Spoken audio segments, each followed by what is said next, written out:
There we go. Everything seems to be working fine now. So, welcome to the kind of pre-event of WWDC 2021. Welcome, one and all. So, it's a very good morning, a good afternoon, good evening, good night, whatever it's going to be for you guys. But it depends where you are from around the world, I guess, right now. For me at the moment, it's coming up to 17:30 here in the UK where I'm from. So, it's an evening, it's a lovely sunny evening tonight. So yeah, let me know in the comments here in the chat whereabouts you guys are listening from today to listen to WWDC 2021 because I'd love to know. So yeah, put that inside. Also at the same time as well, guys, make sure to put all your questions into the chat as well if you've got any, because I'm going to talk a little bit about what we expect to see at WWDC 2021 in a mode. But I'd just like to mention straight away off the bat that the actual stream itself from Apple, I can't actually do a picture in picture. The reason behind that is because copyright reasons. Simple as really. I tried doing this last year with WWDC and YouTube shut me down within 20 seconds. The second I started doing a picture in picture. So yeah, it was not cool to do that. So what I'll do is I'm providing a link in the chat right here, right now, what you guys can actually click on, then open it up on another device or open it up in another tab if you're using a computer right now. You've got plenty of time to still do it because we're not going to be starting for about another 28 minutes. So yeah, it's good to see everybody here. I'm just looking here who's joined in. We've got some people from America. We've got some guys from Dublin and Ireland. Good to see you. 2 a.m. in Melbourne, in Australia, India, Amsterdam. So yeah, it's there's quite a lot of you guys from all over the world. That's right, a full spread there. So yeah, it's absolutely awesome. I'll be looking down here. If you see my face looking down right here, the reason is due to basically the chat is on my MacBook Pro. I've also got a screen over here, and basically that screen there is going to be displaying WWDC. So if you see me looking over in that direction, it's because of the WWDC stream for me. So yeah. So let's see if you guys have got any kind of questions you'd like to put in here. And yeah, we will get started on what we expect to see at WWDC. So first of all, WWDC primarily, generally, is about software. So in the last I would say last sort of 10 to 12 years, mainly, it's all about the software kind of updates. Before, I'd say around the kind of but when it's the Tim Cook era, it's always been that. Before that, with the Steve Jobs era in the 2000s, it was a bit more hardware, but it's mainly going to be software. So obviously, we're going to see big announcements today, I reckon, for iPadOS 15. That one I know a lot of you are interested about. We'll talk about in a moment. iOS 15, what's for iPhones and also the iPod Touch 7th generation, if I'm right. Also, at the same time, we're going to be seeing the new macOS, so macOS 12, whatever version that is going to be. We're also going to see some updates probably to some hardware, possibly.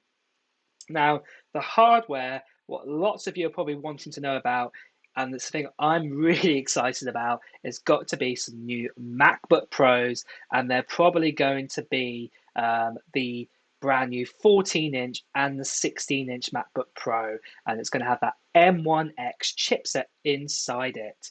Now, the funny thing is about these MacBook Pros, I'm just going to quickly say this, is there's a possibility we might not see anything at WWDC for them. I just had a leak today, actually. I would have made a video about it, but couldn't be bothered. But basically, there was a leak that came out today from Love to Dream, who's a really, really good streamer. And basically, yeah, he turned around and said that there isn't going to be any new hardware. There's not going to be any new MacBook Pros. They're going to come later on in the year. And that's a possibility that could happen. What has happened in the past, I think it was 2019, we had the Mac Pro, the big tower desktop, announced at WWDC, but it didn't come out to the end half of 2019. It came out like 4 or 5 months later. And the same thing could happen here with the MacBook Pros. Just quickly, I just noticed also we've got a good shout out here from Edward Hanna. It says, "Hi Matt, very excited for any iPad Pro Mini info." Ooh, I don't think we're going to see an iPad Mini Pro at WWDC today. I'll just quickly say that. But I do think we're going to see a new iPad Mini Pro by the end of this year in a brand new design. I believe we're actually going to see two iPad Minis. I think we're going to see the iPad Mini, what's probably the exact same design iPad Mini we've had for like the last 10 years since it came out in 2011 or 12, whatever it was. And then I think we're going to get an iPad Mini Pro as well. And I think personally, I don't think it will get the M1 inside it, the Mini Pro. I think it'll probably get an A14 in it.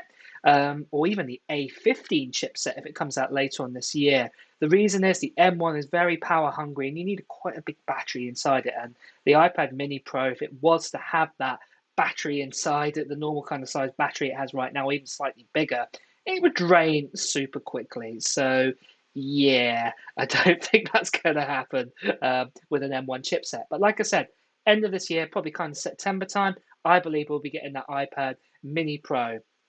So yeah, what else have we got here coming along here?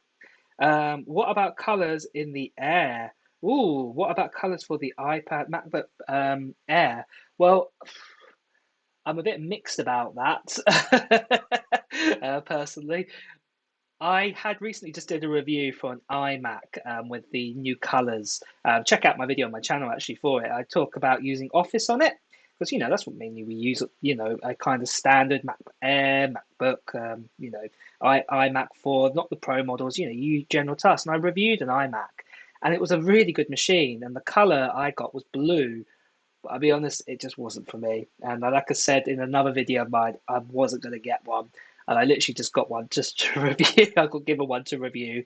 And the guy said, "We can lend it to you and you've got to send it back." And I was like, yeah, I'm happy with that. For me, it's just not for me. I don't see it being beneficial for me, for example. But a lot of you guys, I reckon it could be.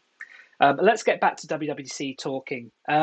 So yeah, let's talk about, first of all, iOS 15. So I believe we will be seeing a brand new kind of update to iOS 15, and I think we will get widgets for the first time this time where they'll be interactive. So, for example, when you do notes, to go into the Notes app, I reckon you'll be able to interact with notes and reminders and things like that on your actual home screen, a bit like what Android do right now.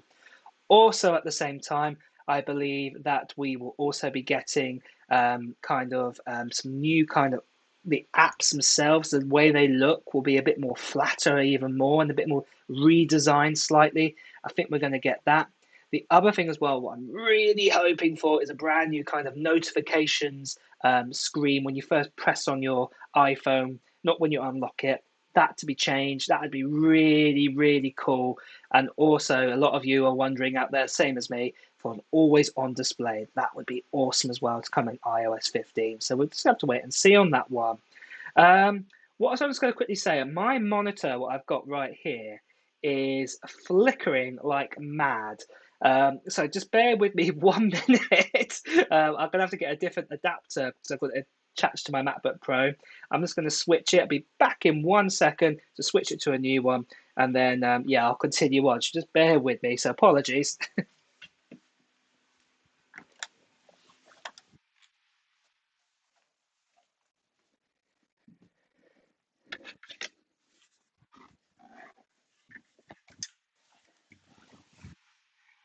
There we go. I found the adapter. I'm just going to have to switch it round. This is my new Turbo Hub. I made a video about this, by the way. These are really, really cool. It's actually got a hard drive built in it, an SSD inside this, in a hub. It's pretty awesome. But let me just switch that with my other hub that I have right now. I think it's the hub that's causing problems. So just bear with me. Just going to switch that over. And hopefully everything will come back together again. So yeah, just quickly then, what other changes do we think we will see? I think we will also see some changes to iMessages as well. I think there's a question here about that. And I think they're trying to, Apple are going to be more competitive with the likes of, say, WhatsApp. I think we're going to have more kind of group kind of chat options, more in the ability. I'd love the ability that I hate to say it, to our Android cousins, the ability to actually have iMessage on Android. If Apple did that, and I know there were some recent leaks that they were looking into doing that some time ago, but if they actually did that, it would be truly amazing. So yeah, we'll just have to wait and see. Sorry, my monitor still hasn't come online. Have I got a broken monitor? I hope I haven't. Let's see if it comes online now. I think it is. Yeah, it's coming back online. Brilliant. I'm just going to have to move my old hub out of the way. That's what it is. Right, next of all, the thing to talk about is iPadOS 15. Or iPadOS 15. Now, this one is the big one. A lot of you guys who have bought yourself a brand new M1 iPad Pro want loads of info about. And I think the grand thing, what I think you got to think about here is, I don't think iPadOS is going to change that much. Now, I'm sorry to disappoint. I could be completely wrong here. It's these pro apps that everybody wants. That's the difference. That's the massive difference here. And that is not part of iPadOS 15. That's not part of the operating system. It runs on it, but it's not actually part of it. So yeah, I think those new apps are the likes of Logic Pro, Final Cut Pro. I've got a feeling we're going to see some iPad versions of that because it makes complete sense for Apple to do that now. I think there will be some changes with iPadOS, though, some. So, for example, if you connect an iPad Pro M1 to a monitor right now, it makes a square monitor. Yeah, I made a video about it very recently. If you connect an iPad Pro M1 to an external monitor, you just get there's literally a duplicate mirror. You can't change the resolution. You can't do anything. I connected it to an 8K monitor, and it just didn't look right. I also connected it to a 38-inch widescreen. It was just centered. I could actually fit my hands on both sides of the monitor like that, and it was in the middle. It was ridiculous. Apple needs to change this, and hopefully with iPadOS 15, we'll see some changes there. Also, at the same time as well, we've also got the new macOS.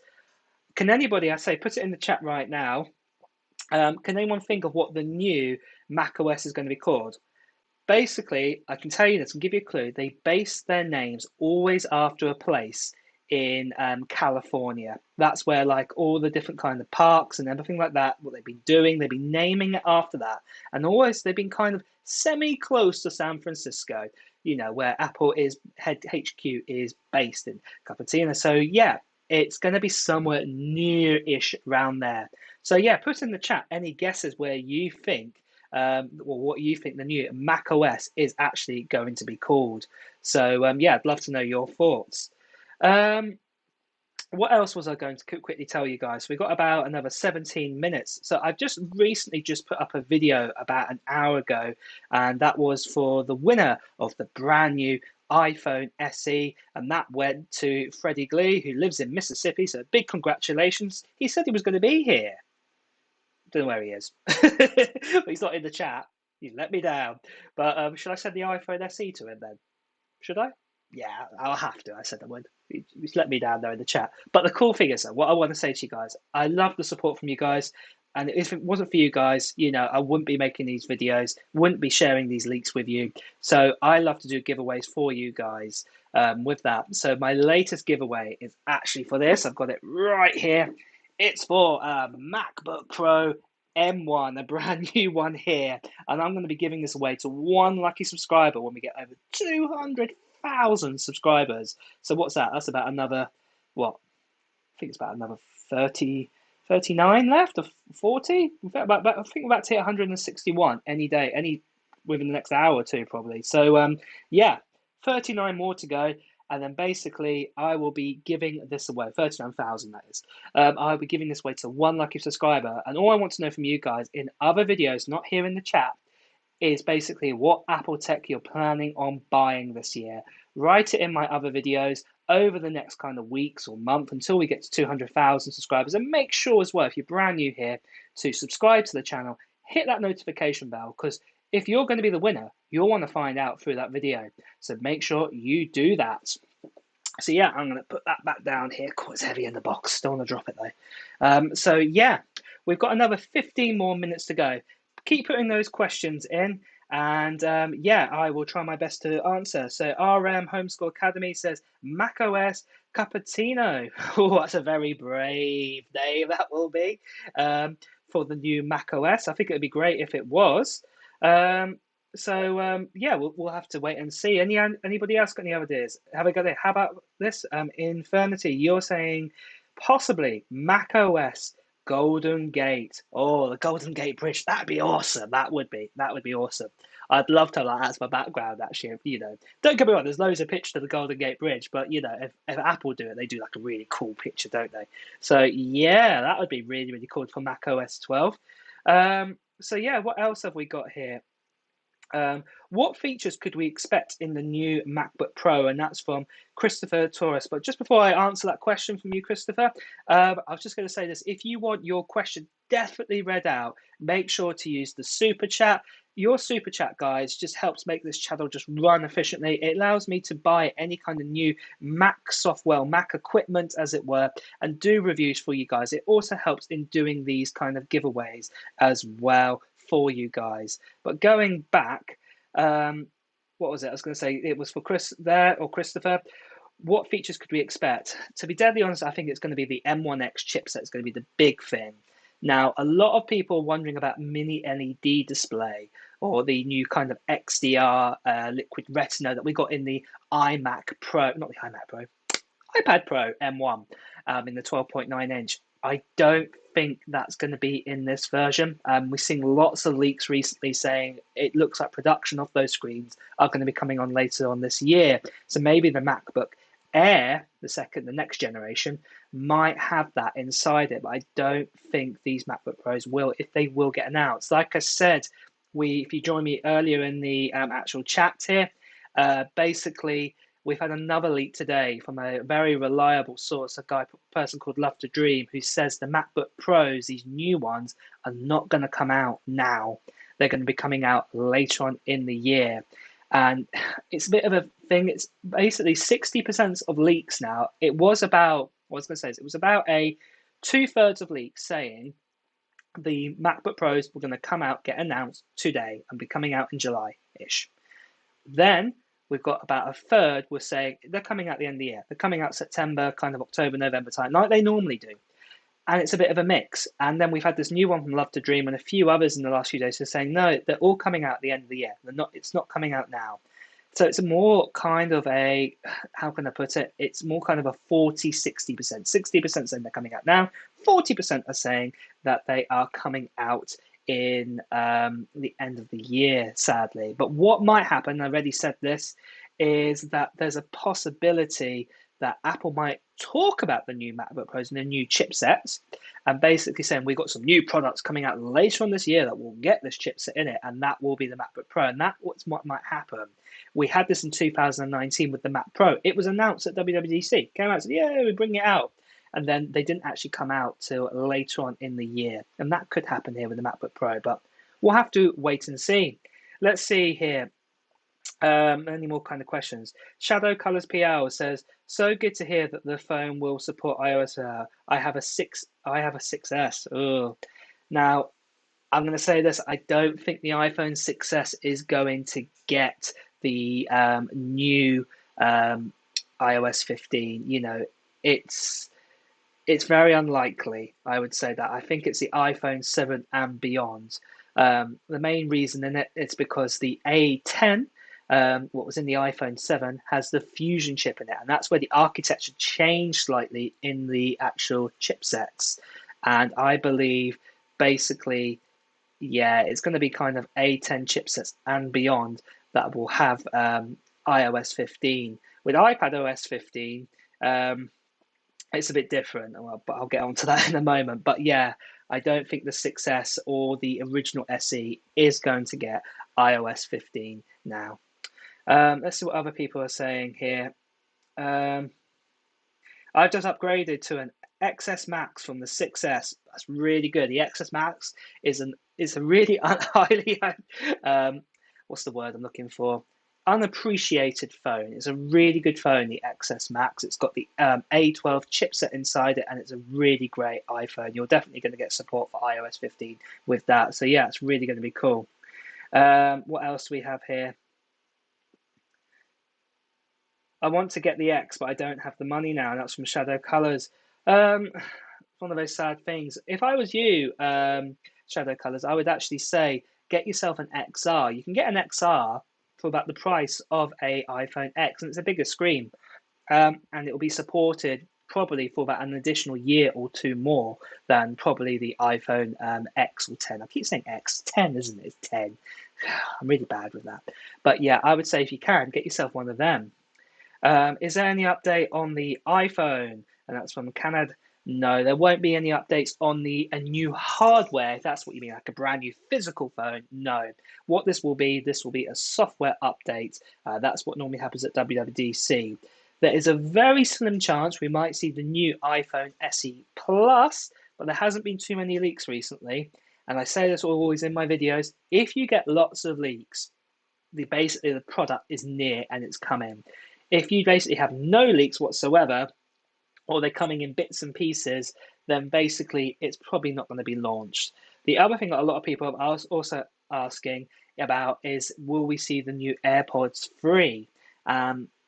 I don't think we will. I think they're going to keep the AirPods 3 now to the end of this year, September time. Now, the interesting thing about the AirPods 3, we've seen kind of fake versions of them.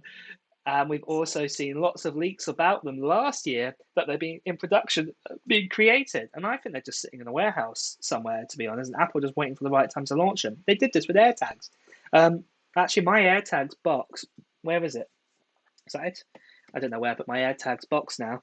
But wherever I put my box, on my AirTags, you'll love this. It actually says copyright Apple 2019. My AirTags were made in 2019. Apple were waiting to launch them. They didn't release them to 2021. How crazy is that?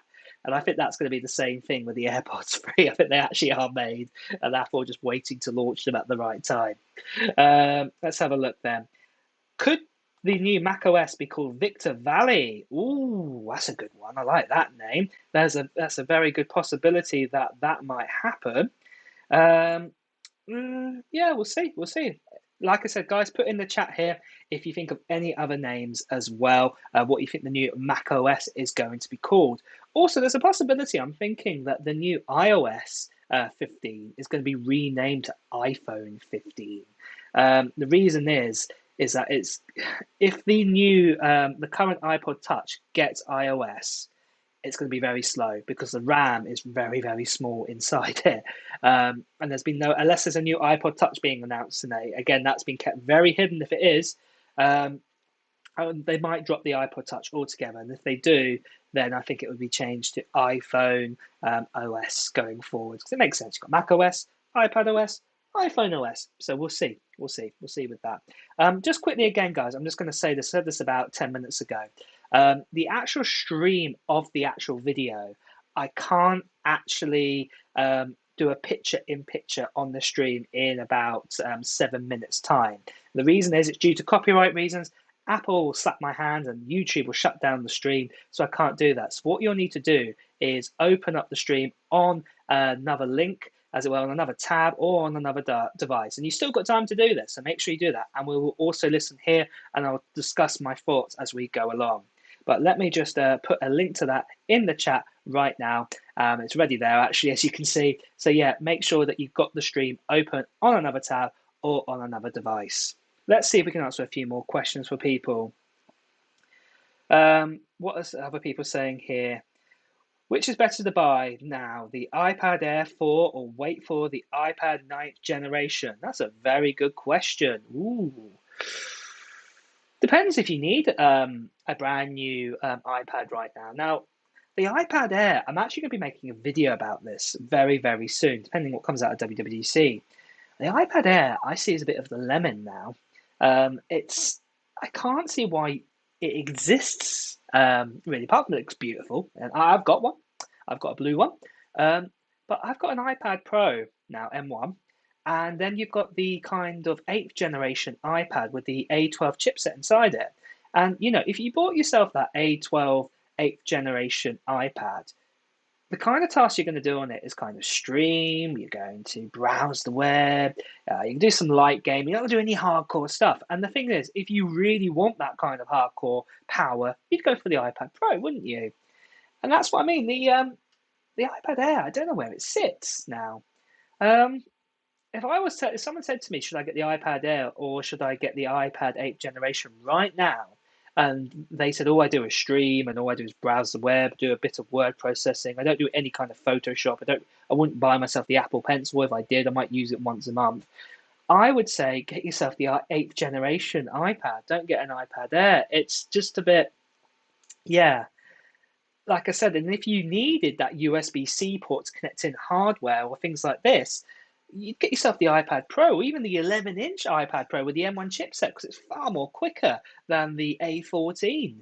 This is what I mean. It just doesn't make sense. It's worth just paying that extra kind of, I think it's an extra $100 or $200 to go from the iPad Air to the iPad Pro 11-inch. It just makes complete sense.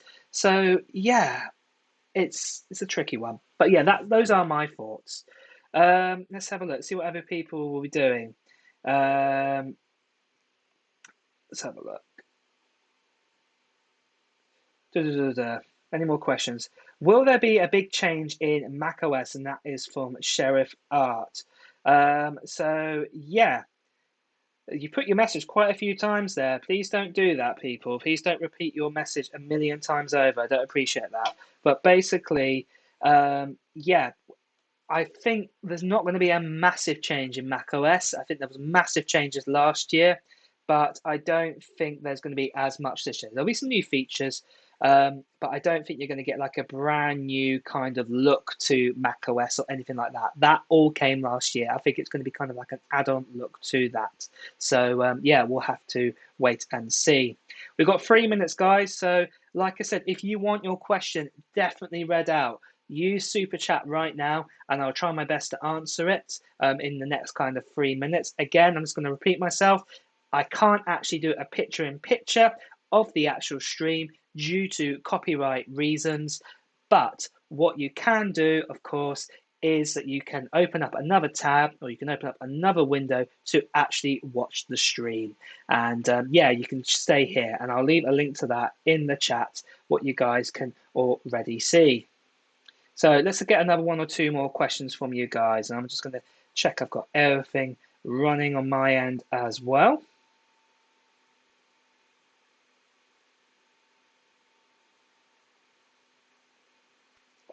It all is brilliant. So we're already here because we've got a few more minutes. Let's have another question then. Is an Apple Car in progress? What a fantastic question. Well, recently I just read a piece of news to say that Apple just ditched a whole load of their managers for the Apple Car project. So I don't actually know. I think Apple wanting to make an Apple Car. Don't think we'll see it announced this year at WWDC or any event this year, but maybe next year or the year after. Who knows? But I definitely think there is one in production. There's no doubt about that. So yeah, we'll have to wait and see. So I'm just getting my live stream ready now. If you guys can go onto like the Apple's page right now, they've got their stream kind of semi-running. You can see lots and lots of emojis. They're pretty cool actually. So make sure you get that open, that tab. Let's have a look. Let's do another question just before it starts in 1 more minute.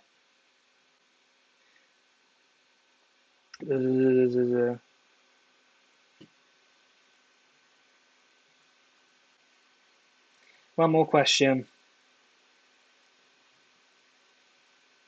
14-inch MacBook Pros. Well, we'll have to wait and see. Like I said, it should be coming. Hopefully, it might just be announced at this event, and then what might actually happen is the actual MacBooks might come out later on this year. But we'll have to wait and see on that. Just quickly, one more time, guys. Make sure you get your tab open of the actual stream. Due to copyright reasons, I can't do a picture-in-picture. So make sure you've got another device open, or get yourself another tab open if you're on a computer right now. I'm just going to leave a link again here in the chat for that. But we should be starting any second now. The other thing I'll just quickly mention, there might be a bit of a delay that when I'm talking to you guys, it doesn't actually get to you to about 45 seconds later. So there will be a bit of lag time with that. And unfortunately, that's just YouTube. Whoever you listen to on YouTube, it will exactly the same thing will happen. But we'll have to wait and see. But I think we're about to begin because the music's getting hyped. And we're zooming in. And we're off. Welcome to WWDC 2021.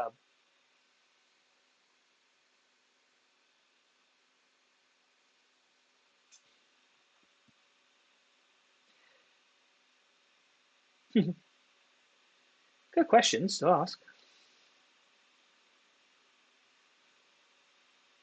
These are their ideas. How to start WWDC. DeLorean, that would be a cool Apple car. A flux capacitor. That's pretty cool. I like that, the DeLorean. The fake Tim Cook.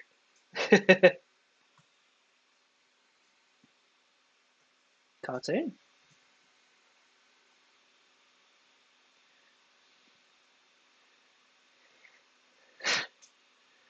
That's cool. I like this cartoon as well. That's pretty imaginative. I like it that they've actually got their ideas and actually made them Apple have. That is pretty awesome, to be fair. Just for anyone who's just joined, again, make sure that you open up a new tab or open up yourself a new on another device. The link that I put inside the chat, because, like I said, I can't actually do a picture-in-picture due to copyright reasons. It's not Craig.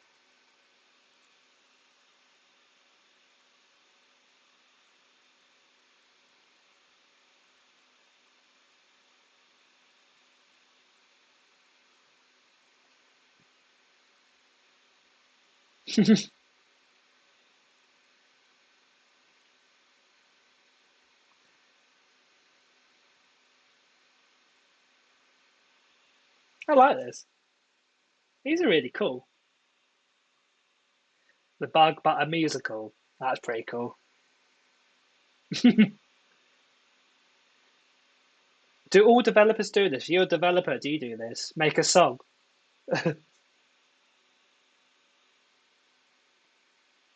Oh, I like this.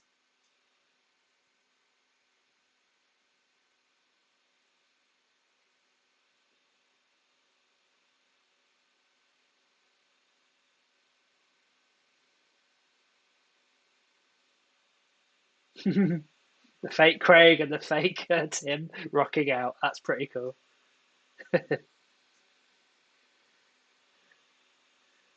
I think it's brilliant, this intro is. Apple have got a bit of sense of humour at last. It's great. Well, they did have a bit, but I like the sense of humour now. Here we go, WWDC. And here comes the real Tim, hopefully.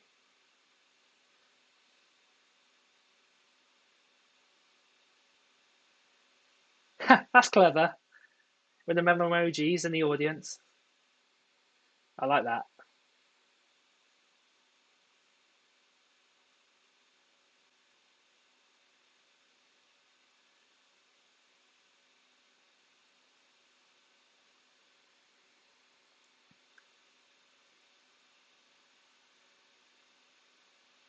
Like I said, it's all going to mainly be software focused, I think, guys. I could be wrong.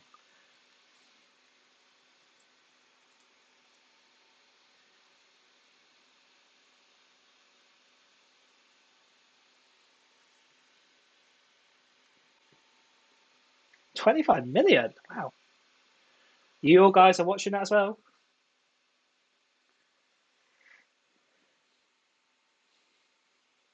Let me know if you watched last year. Put it in the chat if you watched last year.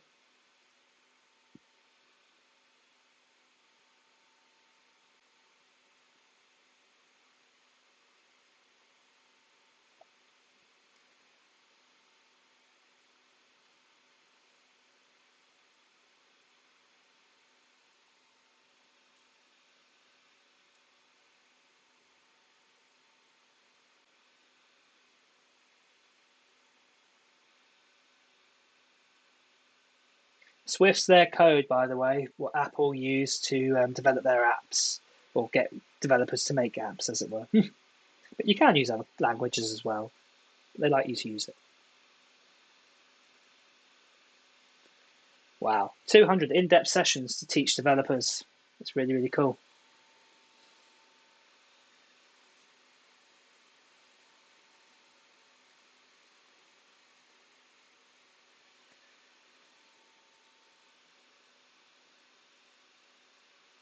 Cool.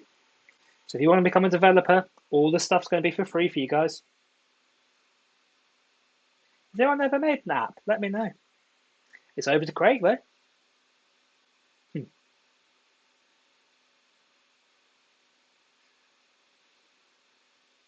There he is. iOS first.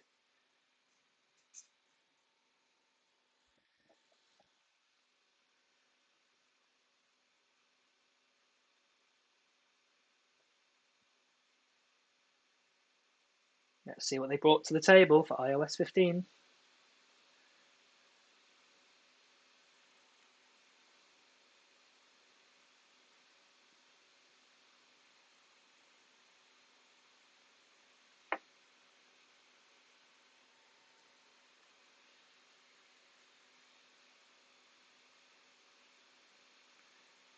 Come on, features, features, features.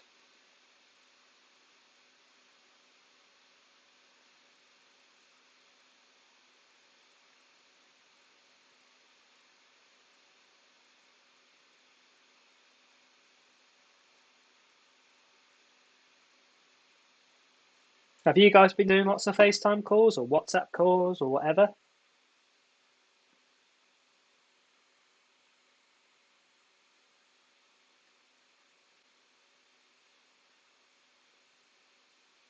Let's see what they're doing with FaceTime.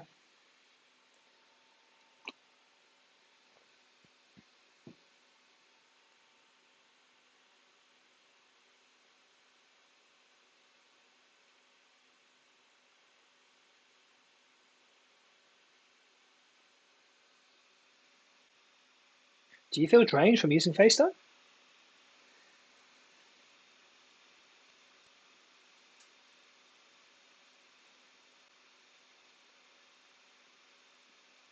How are you going to do that? Spatial audio to FaceTime. Yay.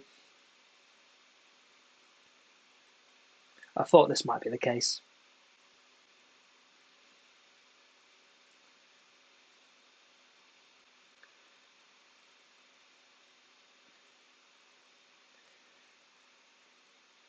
That's really cool to do with spatial audio.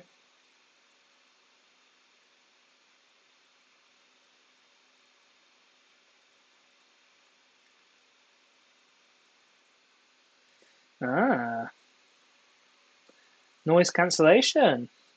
And they said the machine learning, much more machine learning abilities. They love using that neural engine.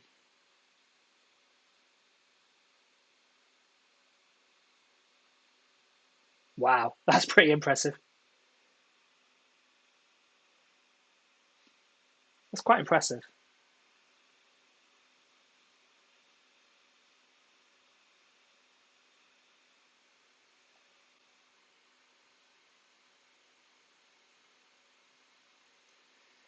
Sandu, you say you think it might be called macOS Detroit. That's a good idea. Yeah, for the new macOS. Yeah, possibly.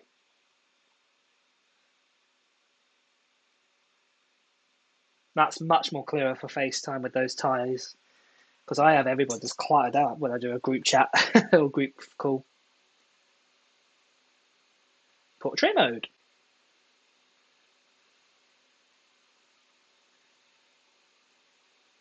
That's pretty cool. Portrait mode. I guess that will be using the machine learning to blur that out. FaceTime links.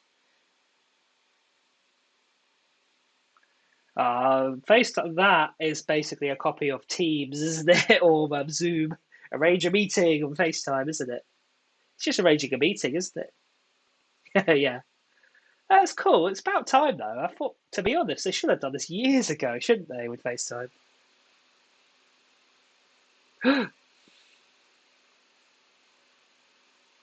No way. FaceTime with the browser. Oh, that's awesome, man. That's really cool. I like that. So everyone can use FaceTime. That is Apple getting you to use FaceTime more, isn't it, than WhatsApp chats and things or Teams or whatever. They've done that.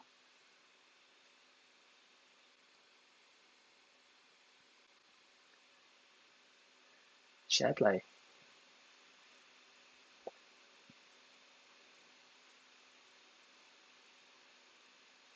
That's pretty cool to listen together with your music. No way. Right, well, there we go, guys. If someone buys himself a brand new video, oh, share your screen. There we go. That's how you share your Netflix and share your things. Share your screen with a FaceTime call. That'd be awesome.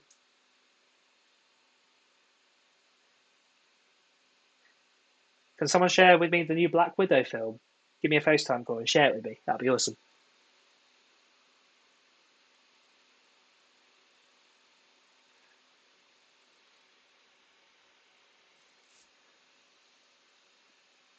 That's really clever. I do like that you can share things from your phone. That's much better. But again, that's like Zoom and Teams, isn't it? Or sharing the screen, sharing the things. They're kind of getting a FaceTime up to that level. Should it even be called FaceTime anymore? Let me know in the chat, guys. Do you think it should still be called FaceTime if you can do that?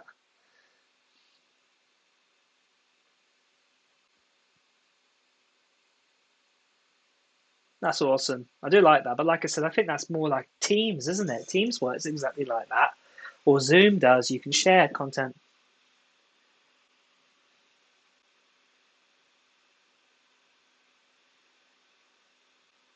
Can you share the takeout as well? What do you want to order? That'd be awesome.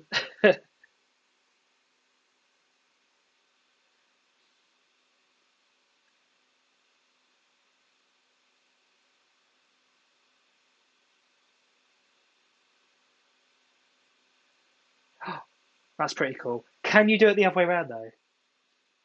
Can they share something to your phone and then share it to your Apple TV? That'd be awesome. So anyone you know who's got a friend of yours who's got a video, they can share it like that.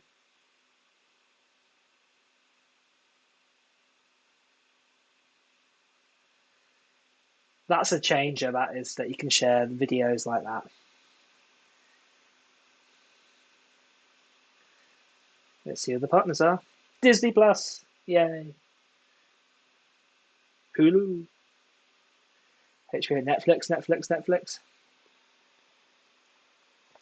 Oh, no Netflix, no Amazon Prime. Hmm. They need to get Netflix on there, don't they? And they also get Amazon Prime.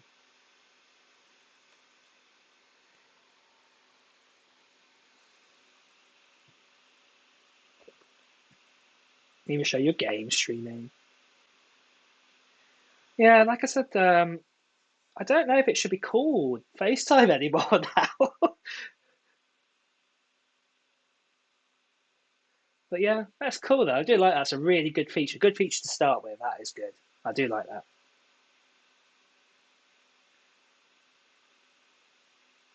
Messages. Here we go. A lot of people said that a lot of this was going to change because they want to get up there with WhatsApp, don't they?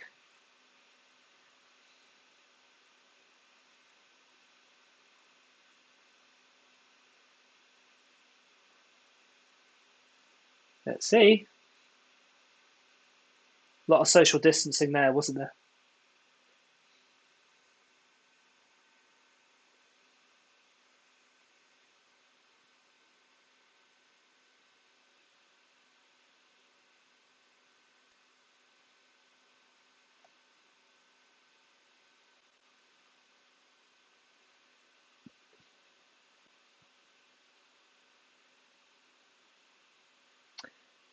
What more can they do then?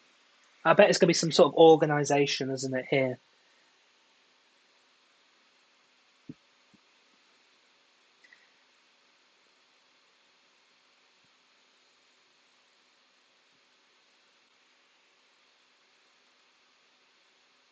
shared with you.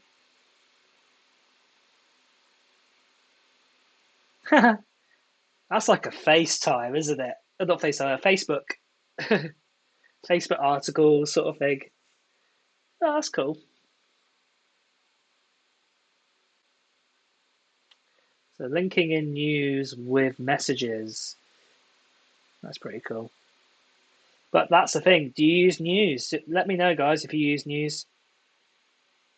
Screen time, Sandu. That's a good name for it. I like that. Yeah, it should be called screen time, really, shouldn't it? That's a good name. I like that. You should write to Apple and tell them.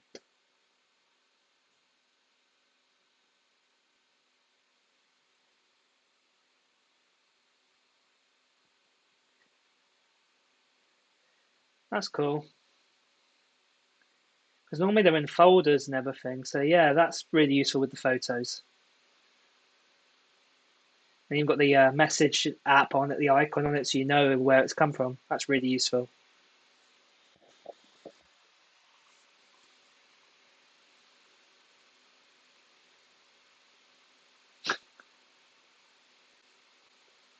Oh, the only ones that you were there for. So send me a picture what I was in.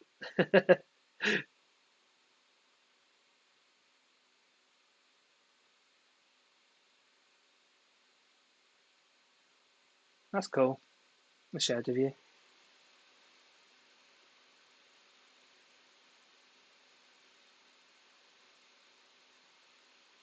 Oh, I thought there would be more with messages. Hmm. I think the share player was the cool feature there.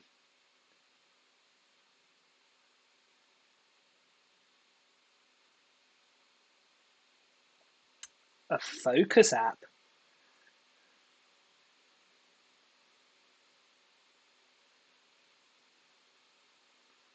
How does focus work?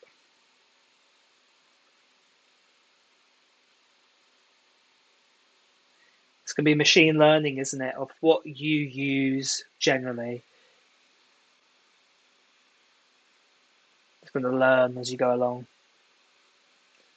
Notifications.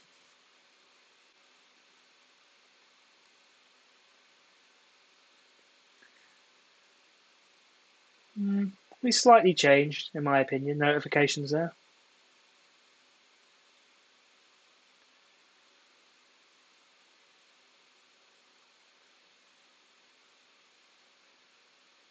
See how that works. Notification summary, that's more like it.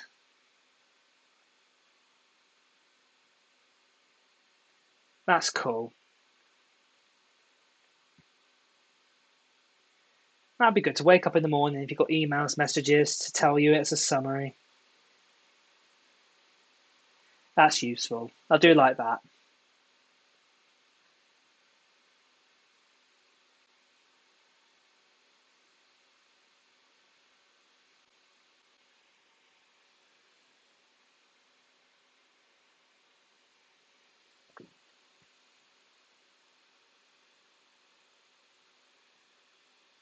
How does that work then?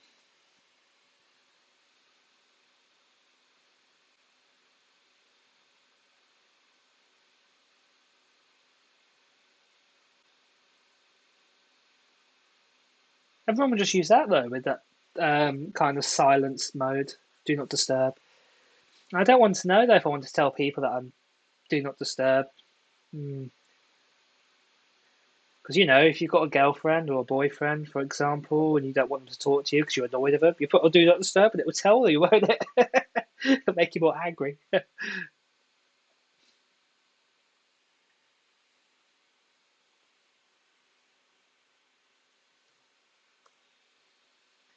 That's pretty cool.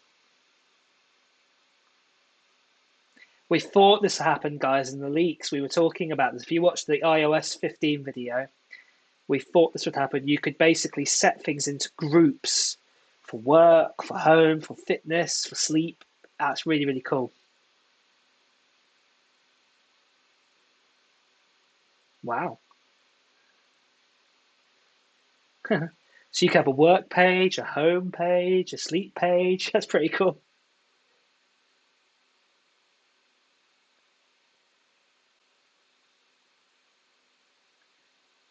That's pretty cool to have.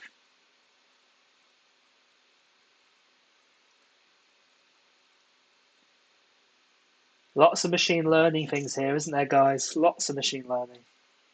This is why I think it'll be the iPhone 7 and above, because that A10 Fusion has that machine learning ability in it.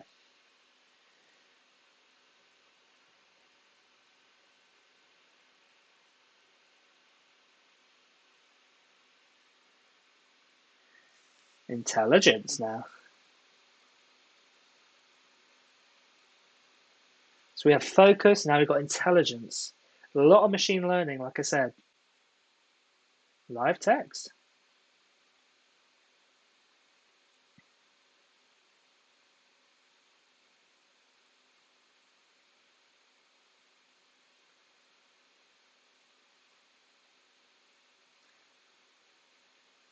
So how does live text work?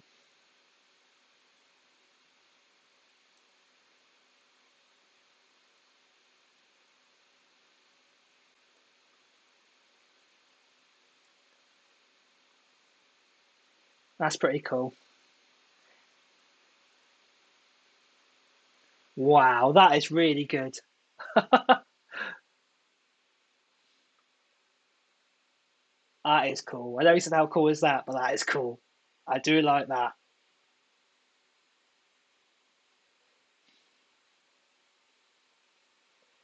Davish, I think we'll have to wait on the MacBook Pro. It'll be coming a bit if we're going to get it.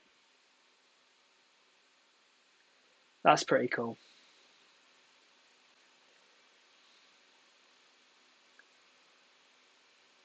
No way, zooming on the phone number. That is really cool. I like that. Wow.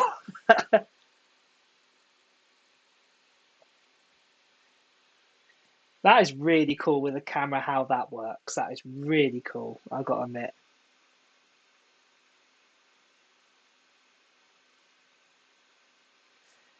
I know lots of kids at school, students are going to just be copying their page, all the PowerPoints down, aren't they? All the notes of the teachers. Because that's so much easier to do that.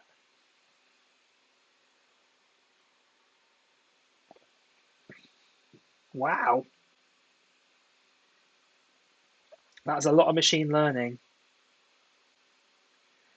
Ooh, do you know what this makes me think, guys? Seeing this? Apple glasses or eyeglasses. If it can start to do that, we're on the road here for Apple glasses, for machine learning, identifying things. That's going to be coming soon, I think. Don't know if we'll see it today, but that is definitely an indication they're on the route for that. That's really cool with text found in photos.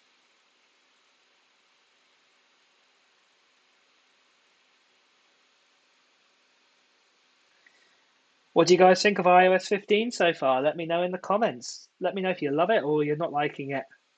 And let me know your favorite features so far as well. Put it in the comments. Well, comments. I keep saying comments, chat. It's in the chat, isn't it? We're chatting here.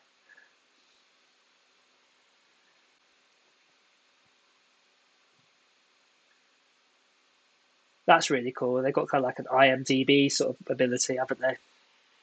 With Spotlight.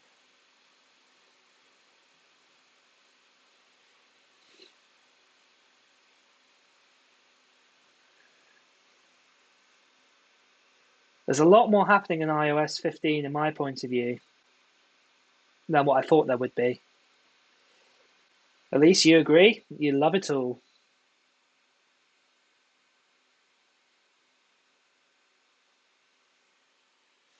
Apple Music into your memories. That's interesting.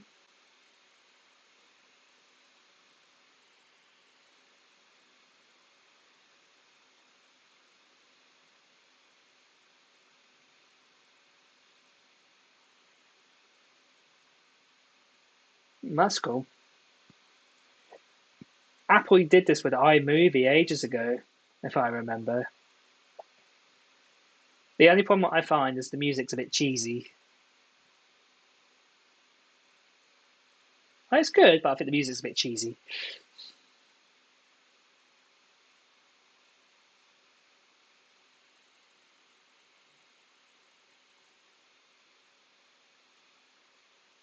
That's good. I do like the memories. That's good. It's a good upgrade on that. Because I used to have like you have a memory of your day out, as it were, but it never used to make like a movie, did it? It used to do like a slideshow. But that's really cool. That is. That's machine learning again. Lots of machine learning. And this is why more and more I think it's going to be the iPhone 7 and above because of that A10 chipset inside it uses that machine learning capability. Don't get me wrong, A9 used a bit, but A10 onwards really used a lot of it.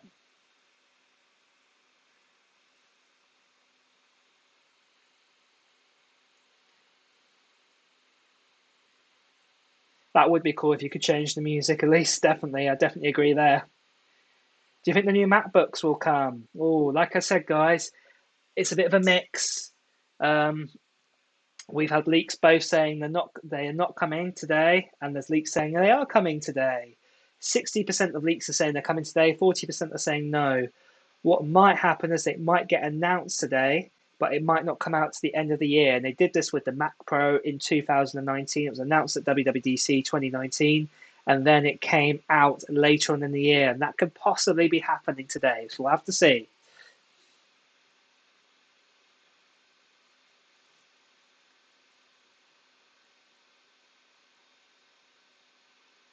Memories are good. I do like those memories. I think there's a slim chance we'll see the iPhone SE Plus today.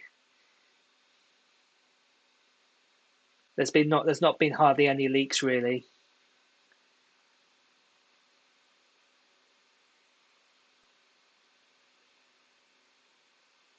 Wallet, weather, and maps. I said apps then. Maps. Wallet.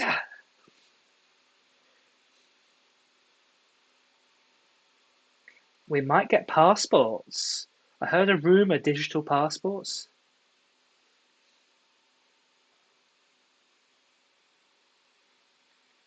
I know you can change the music. That's cool. Don't want the cheesy music.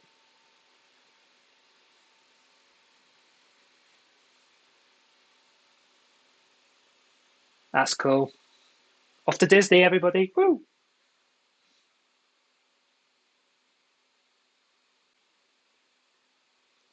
Yeah, the car keys came last year, the BMW. I think Mercedes are doing them now. More cars need to do it. Later this year. I guess it's ready. But we do have to buy brand new cars, everyone. Ooh, unlock your house. That's cool. Hotel keys as well. It makes sense, doesn't it? Because it's all NFC connection.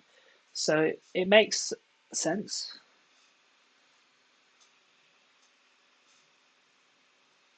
Don't lose your key, just don't lose your phone.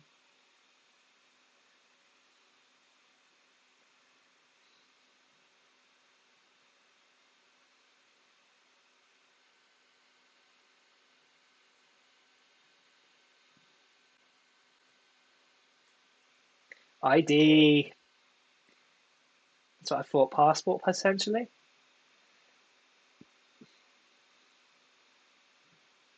That's only for guys in the US. If anyone's from the US, you're lucky in participating states. People like me here in Europe, in the UK, for example, I don't think we'll ever get this.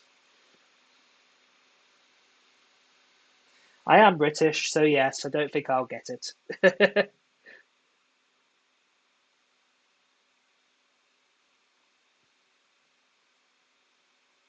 Clever idea, though. Very clever idea.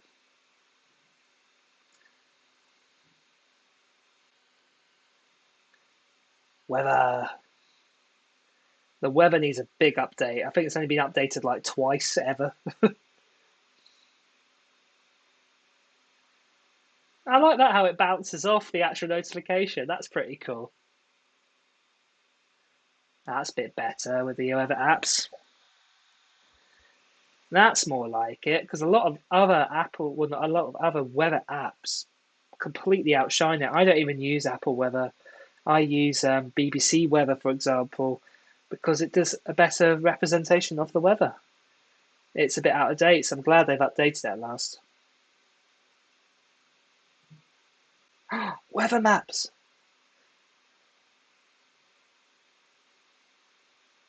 That's better.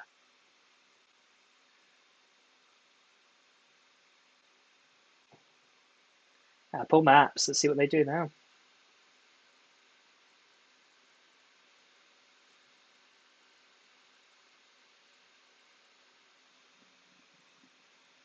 Meg's going to tell us more about maps. Map and Meg's. Meg and Maps. Hi, Meg.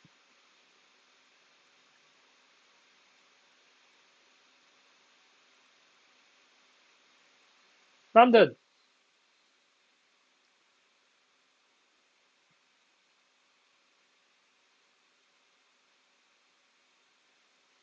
Oh, come on, you more countries to maps.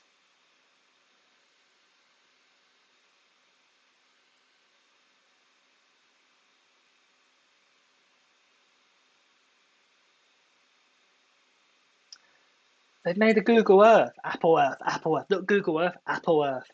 Is it called Apple Earth?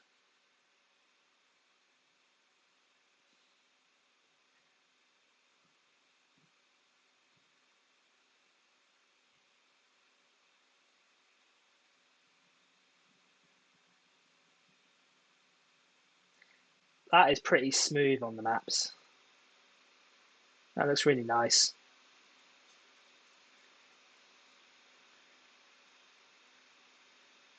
That looks really cool. That looks like something like out of like Crossy Roads. Isn't it a bit? Ooh, the nighttime mode. I like the animation. That's really nice. The maps. You know, kudos for that. Definitely. If you like the maps, let me know in the chat because I like it. Definitely. Add the traffic lights and crossings. Look at that. That's really cool.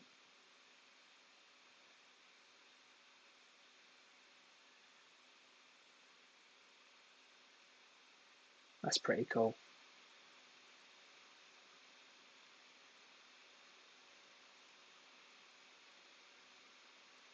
Tells you what lane to literally go in, doesn't it? Look at that. Properly, like which lane to sit in.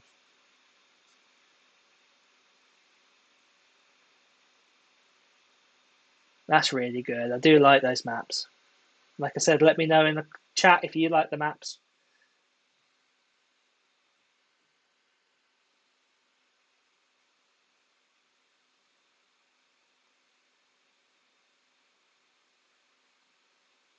That's cool. Public transport's good.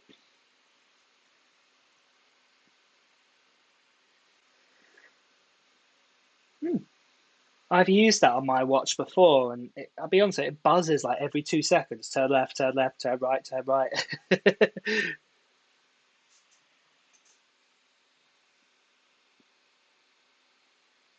I've done that before. Come out of a station and gone like, oh, do I go left? Do I go right? Straight on? Where have I come out?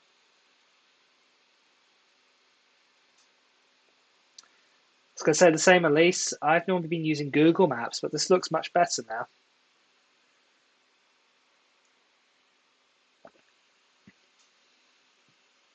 That's pretty cool.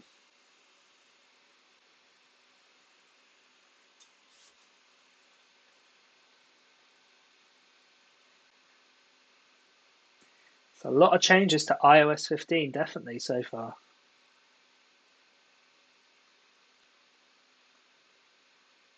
Yeah, I'm very happy with that.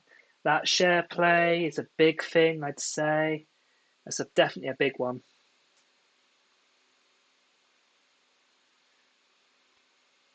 Temporary iCloud storage to transfer your data. That's cool.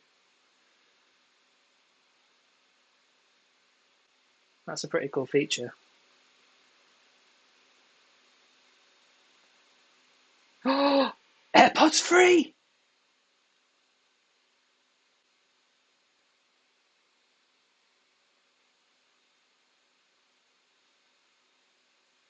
AirPods free, AirPods free, AirPods free.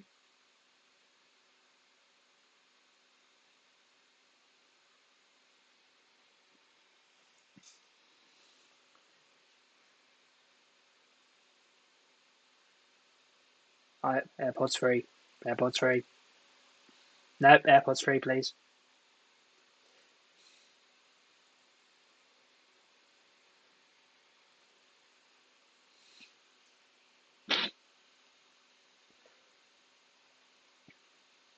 That's pretty cool. I use transparency mode on my AirPods, so that's pretty cool.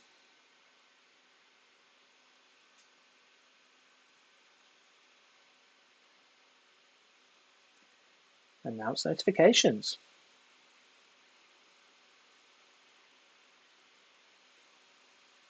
Okay, that's pretty cool.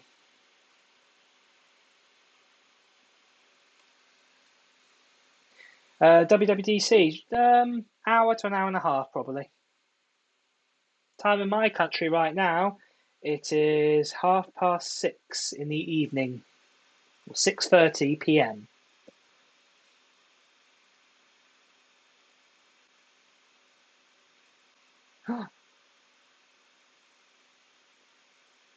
That's cool. Do you know something? Just before doing this, I couldn't find my AirPods.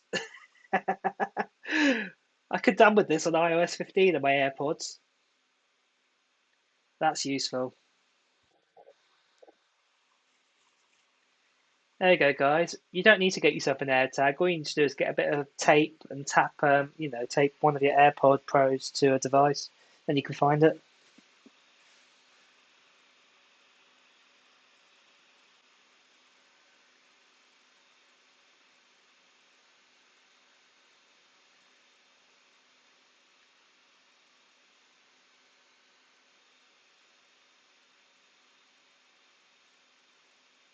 Ooh, spatial audio, tvOS.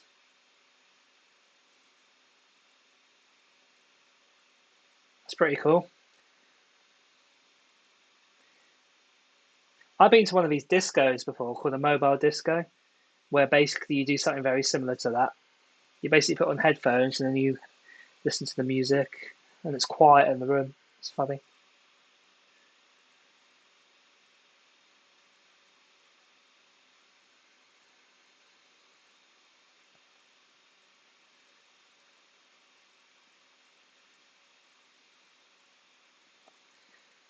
The beta will be announced today when it will be coming out. The developers beta will be available today. And if you check out my iOS 15 video, you can get a UDID, what allows you to use the developers beta right away. So make sure you do check that out. But the actual public beta will be probably later on in the month or early next month. But let's listen to iPadOS. Well, hey,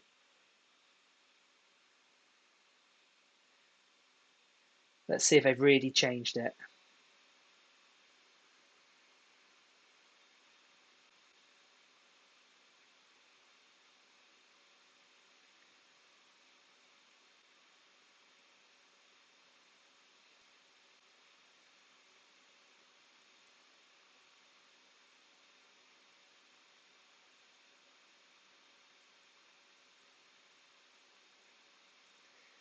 Let's see if they made some big changes.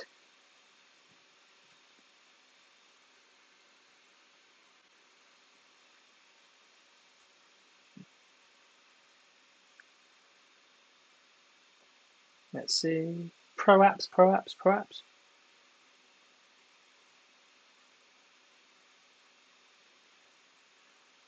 The widgets have got to be able to be move around now, like iOS 15. Yes, that makes sense. Move them anywhere you want on the screen. I would have done that with my iPad Pro. Never would have dropped it from the air and caught it. I would have dropped it.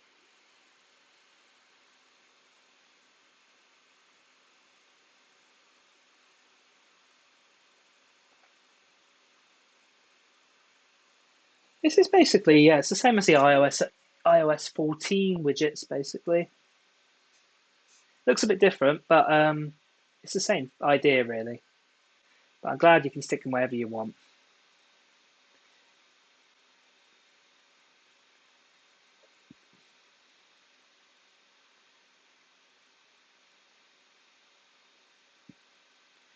Wow, that's a big widget, isn't it?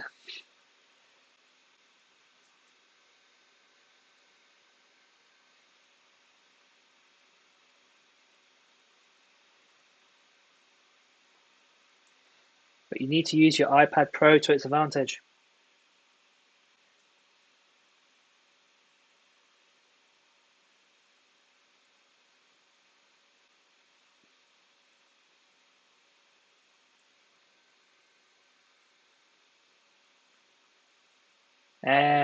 I wondered why that wasn't in iOS 14. The app library was in, on the iPhone, and it was weird. It was missing on the iPad last year. I was really strange.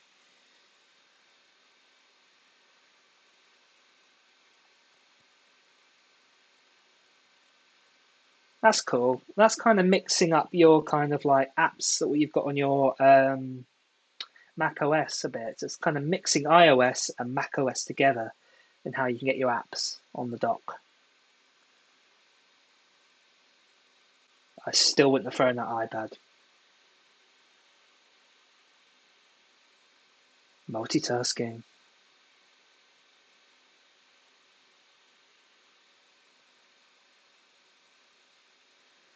Hopefully they've changed multitasking even better. Multitasking is a little bit fiddly, I'll be honest. That's better. Because it's a bit fiddly to kind of bring up the dock and kind of move it around. If you've got an iPad done multitasking, it's a bit fiddly. That's much easier. Just press a button and bring it up like that.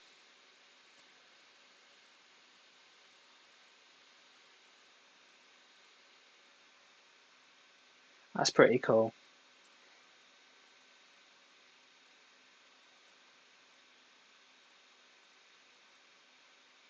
That's better.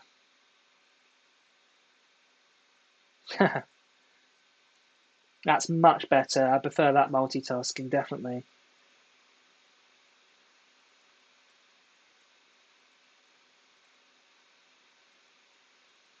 That's cool.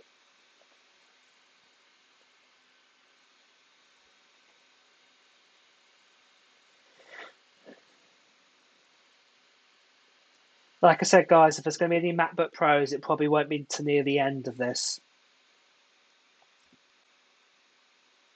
But like I said, it's mixed views. It's about a 60% chance we might see some new hardware, about a 40% chance we probably won't on the kind of the leaks that have been out there at the moment. What might happen is it might get announced, but they might not come out till later this year. And they did this with the 2019 with the Mac Pro. It was announced at WWDC, but it didn't actually come out till later on in the year. So that's a possibility. And when I mean later on in the year, I don't mean like a month later. I mean like 4 months later, 5 months later.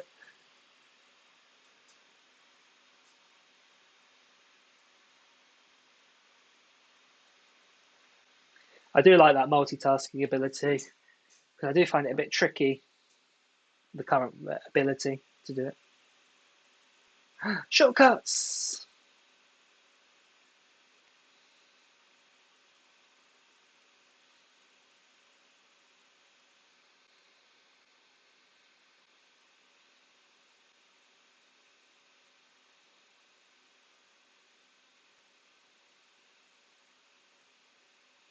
That's cool.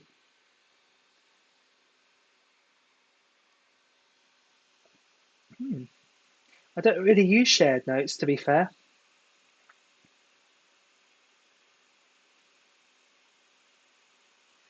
Tags are useful. It's funny notes.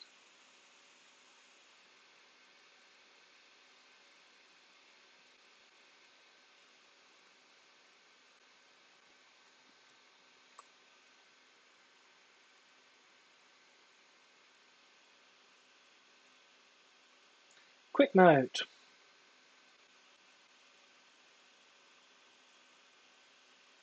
He sounds British.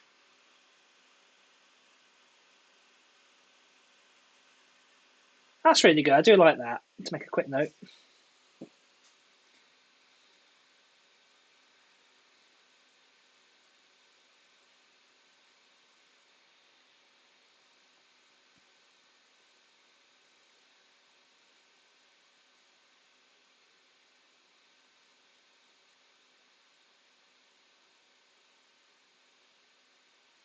That's pretty cool, the quick note there. I like that. I do like that.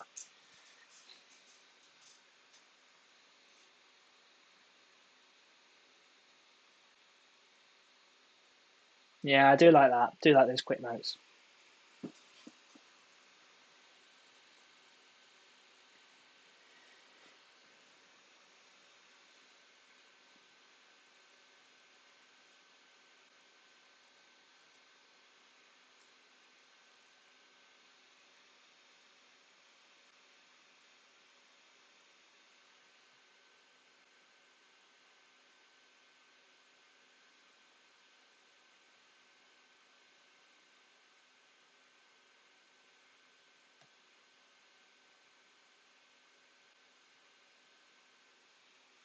Do like that.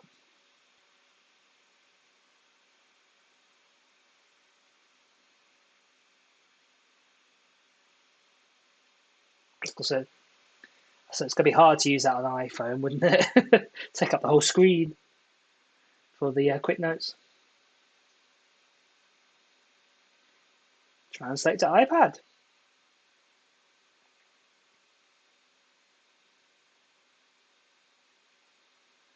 My Toby is a huge profile. That's what he just said on the screen then.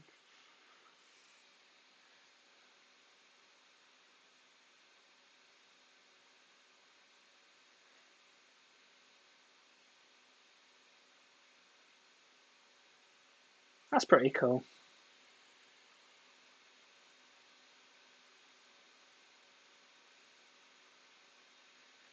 That's more useful.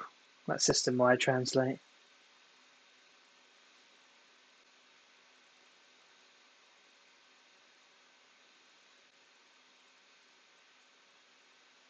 That's pretty cool. It's pretty cool to translate.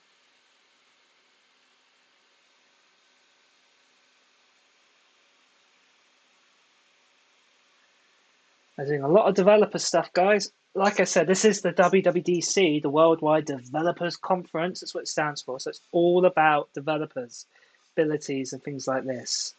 So it's going to be talking about developers, bits and pieces like it is here. Oh, you can build apps on your iPad. That's more like it.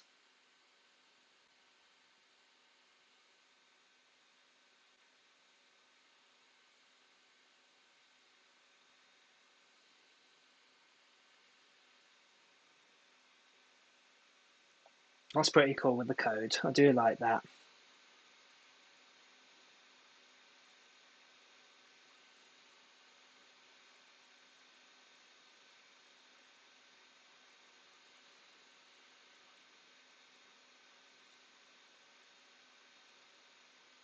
It's about time you could actually write apps on your iPad.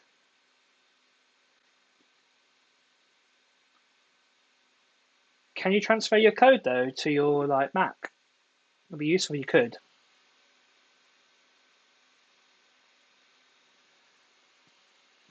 That's good with the iPadOS. Like I said, if there's going to be Pro apps, that's going to be coming in a bit, okay? Because it's not part of iPadOS. So Final Cut Pro and things like Logic Pro, they're separate apps. They're not part of iPadOS. Privacy.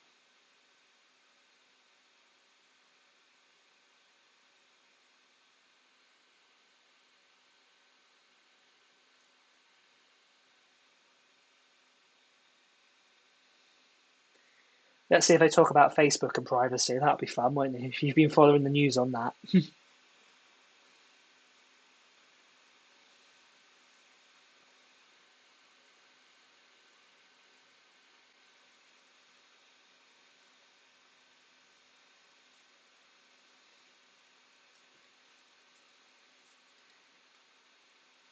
Be interesting to see what they do with these privacy bits and pieces.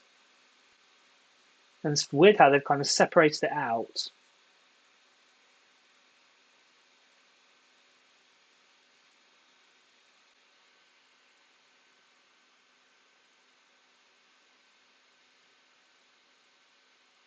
I have been reading your chats, and I've said many times about the MacBooks. I'll say it one more time to you guys.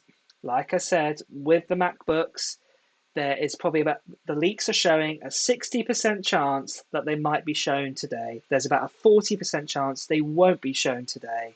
And like I said, what could possibly happen is like the Mac Pro in 2019, where it was announced at WWDC, but it wasn't launched till like October, November time later on that year. And that could possibly happen with the MacBook Pros. But if there is anything about the MacBook Pros, it will be saved to right to the end of the show because they want to talk about all the software parts. That's the point. It's all to do with developers. WWDC, Worldwide Developers Conference. It's not WWHC, Worldwide Hardware Conference. It's the software, it's developers, what they can do on the hardware. That's what mainly this show is all about.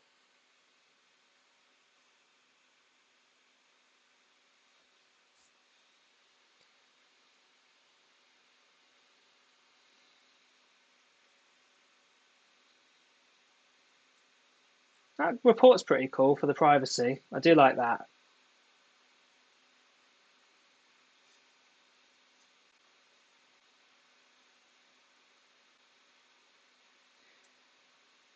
There's a lot of things to check now, though, on your iPhone. You've got this privacy, you've got your screen time, you've got these memories, you've got all of this. There's so much stuff now, isn't there? It's quite a fair bit.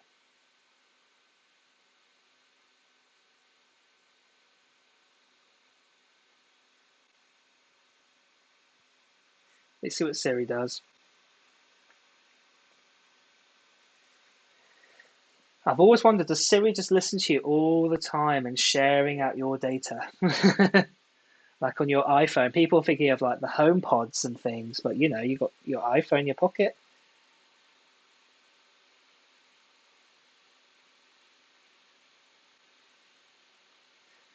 Siri always has brand new features every year.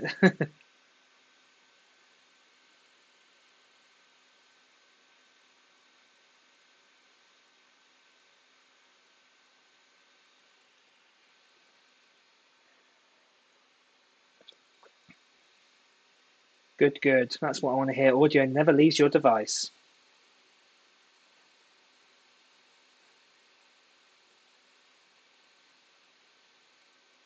What is WWDC? It's what you're watching right now.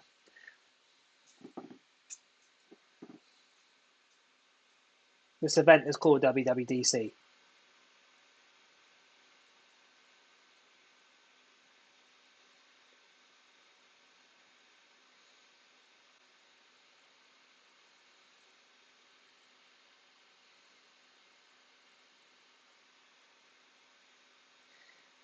Okay, I think we get the idea. It's all kept on your actual phone, all the audio with your on-device privacy. Yep, she's using the privacy.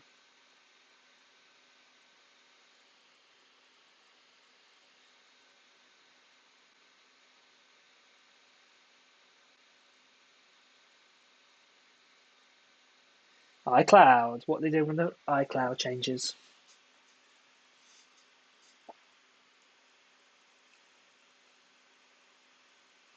It was very cloudy, isn't it?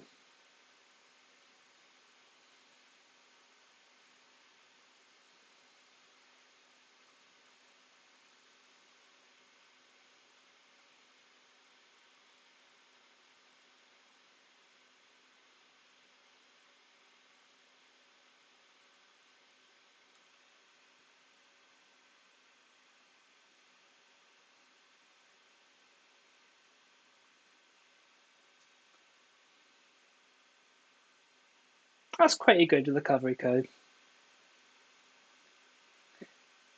I wonder what happens if you wipe your iPhone, if you can do that. Because a lot of people wipe their iPhones and forget their login with their email. And then basically you brick your phone if you can't remember what email address or what password you used.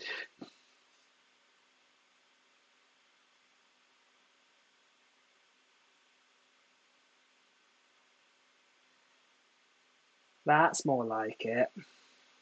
That's a much better. They can do that with other people.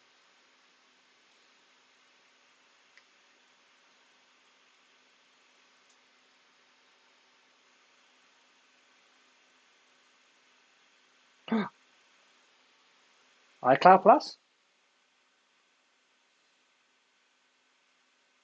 What does iCloud Plus do?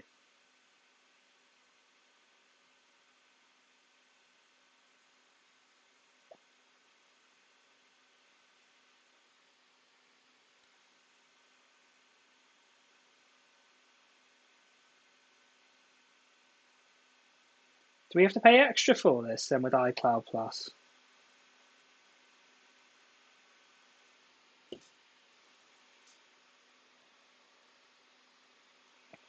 Private relay.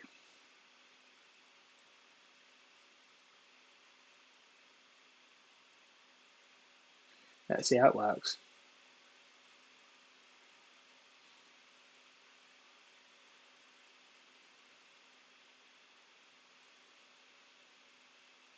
It's a VPN. It's an encrypted VPN. That's what they've done here, a virtual private network. So, you can buy these VPNs abilities. That's what they've done there. Hide my email. I thought they'd done this already with the finite email, and it redirects.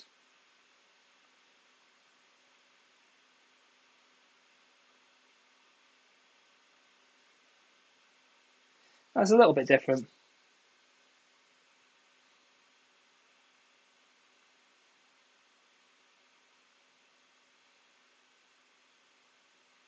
Loads of cameras. Well, that's good. That's useful with the cameras. A few extra features, but I wouldn't call that a lot more. Oh, you're not changing your prices. That's more like, I was going to say, I didn't want to pay extra for it. That's not good if you have to pay extra. That's good. It's all in it. That's good. So it's got iCloud Plus now.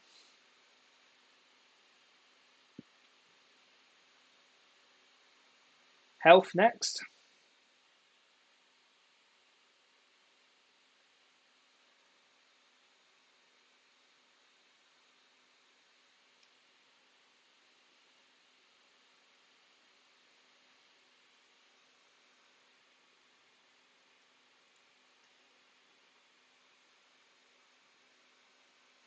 Well, be interesting what they've done with health. Because I'm more thinking of like Apple Watch, for example, what they're going to do with that with health.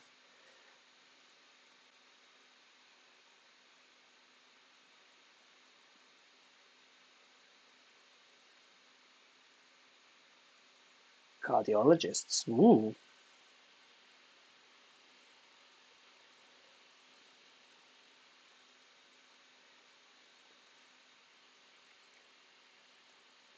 I was going to say there, Jacob, with iPadOS, they can't put macOS on it really. Because you've got all the other iPads. Everyone thinks of the iPad Pro M1 and put macOS on it, but then you do have, the iPad Mini. You've got the iPad 7th generation, 8th generation, whatever. It can't have that kind of ability on it, and if they did, then you might as well get rid of or combine your Macs and your iPads together, and that would be a good business plan from Apple's point of view. What I am disappointed to see, I think, so far is that we've not seen any pro apps for the iPad, like Final Cut Pro or Logic Pro. Maybe they're going to come in a bit, I don't know, but I'm a bit disappointed not to see that.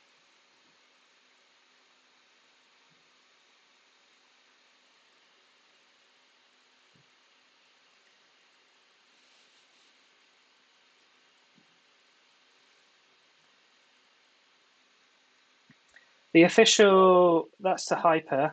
The official iPad OS won't come out till later on this year, like September time probably. But the public beta will probably be available in about 4 weeks from now, probably. But you can always get the developer beta, and on my iOS 15 video that I made, I've given you a link how you can get that. It's only a small fee to pay, but you can get the latest version of iPadOS if you wanted to do that right now.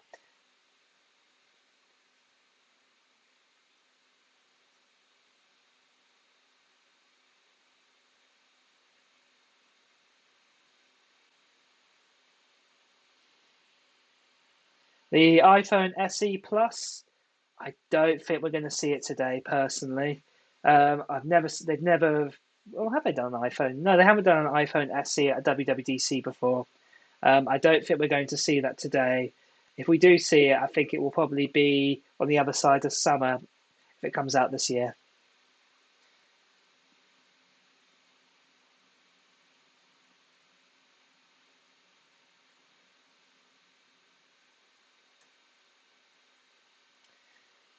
The thing is, though, with this health, lots of companies will have to sign up for it to work.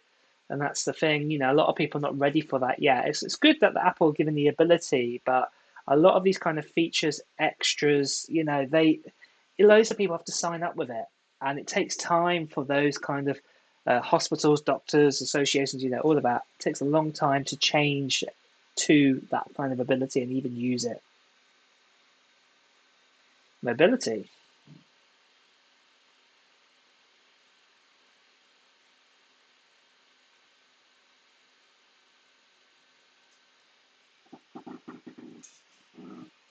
So what other supported devices that'll be coming soon, but I believe it'll be iPhone 7 and above, and I think it will be the iPad 7th generation and above.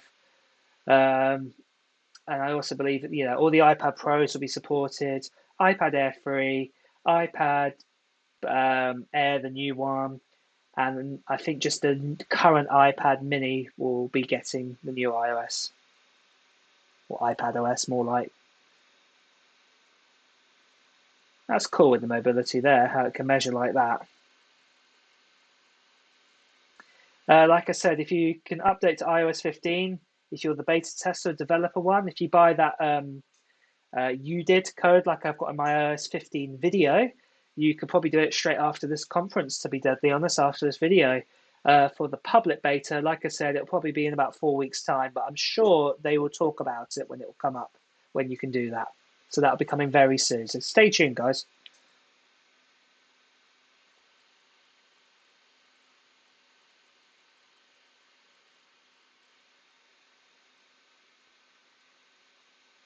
That's really, really good. I like that with the mobility there. That's quite cool.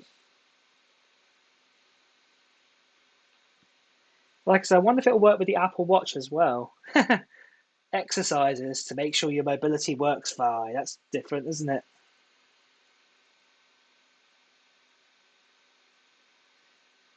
Like I said, guys, I'll say this now. All dates of the developer beta, the public beta, and the official release of iOS 15 or iPadOS 15 and the new macOS, what we still haven't got to yet, it will be announced, okay, at the end of the show. Like I said, a lot of you guys are still asking about the MacBooks. We still haven't even looked at macOS yet. When they start talking about macOS, that is when the possibilities when we'll see some new MacBooks. It won't be before then. Apple never go, here's the new MacBooks, and let's talk about iOS 15, iPadOS, let's talk about that. They will relate them to the current software they are talking about.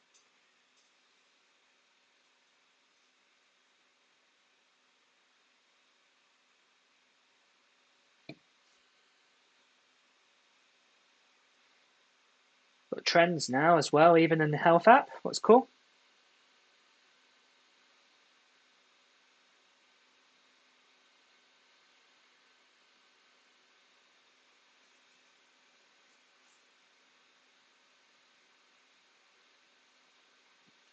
I bet you this is when machine learning will come in progress again. It will change your steps to say, if you want doing this many steps, let's do some more. It'll push it up.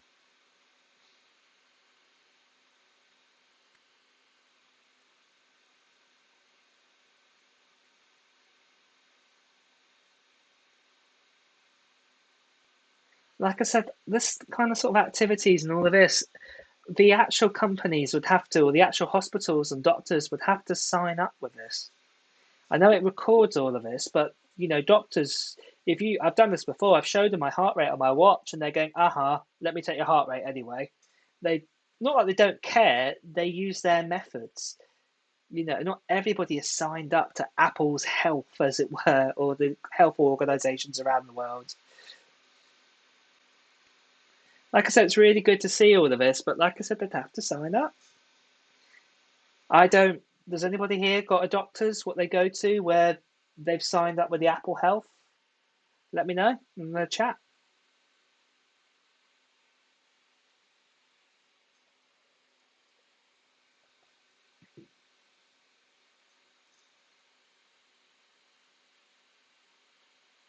Yes, macOS will be talked about before the MacBook. And also the iPhone 13, that's a long way away. Like I said, check out my iPhone 13 videos for that information.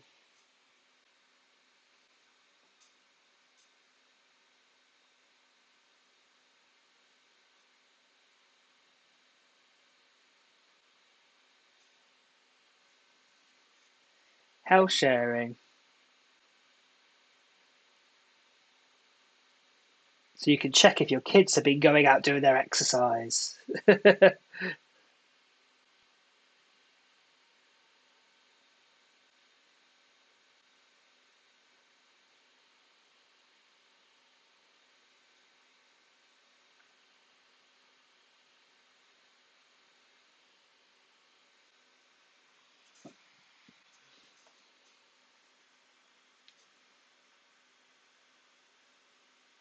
Do you really want to do that though? With this health here, Mum, I've noticed that you're not walking as much as you usually do. Get out there and start walking. Your mum would turn around to you and go walk yourself. I don't know, that's a little bit too much, isn't it?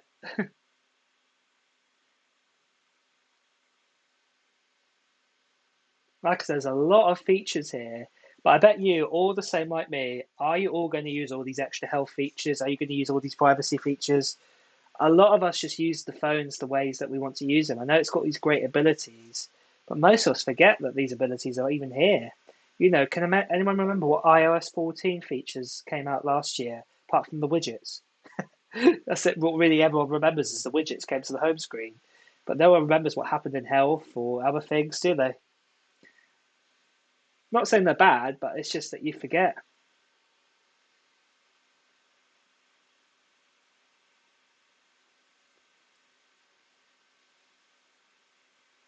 WatchOS, hey. So if I'm right, we've got WatchOS, and then we've got tvOS potentially, and then we've got macOS. And macOS, if there's any changes to MacBooks, that's when we'll see them. If.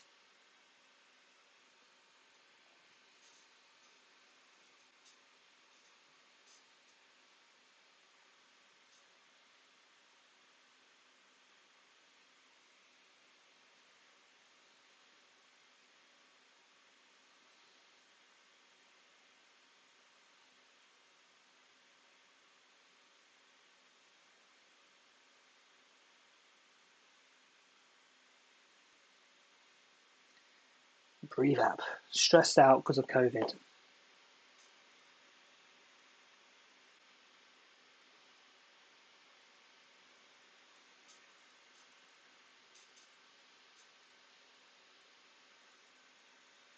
Reflect.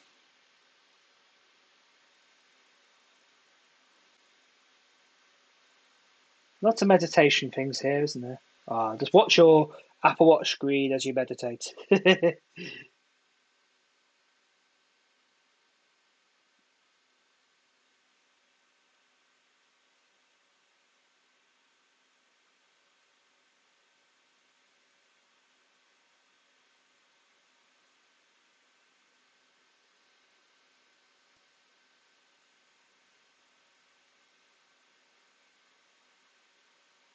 Your respiratory rate. And like I said, guys, it's great that all these abilities come into Mac, for health with WatchOS. But how can I put it? I don't know about you guys. I always put my watch on charge every night, so this I wouldn't be able to use properly. Um, the other thing as well is that all these extra abilities, do we all use them?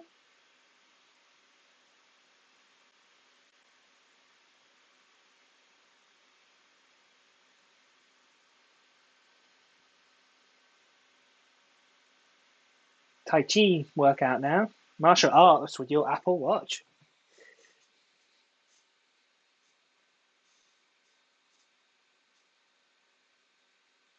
She's very happy, isn't she?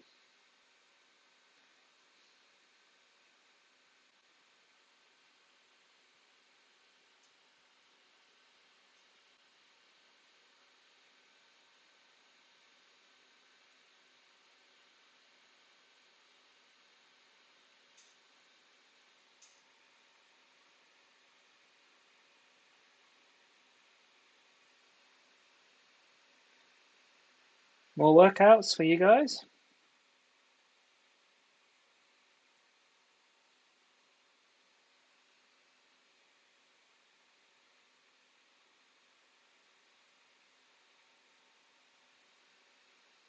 That's better with the playlist with the music. It's more like it.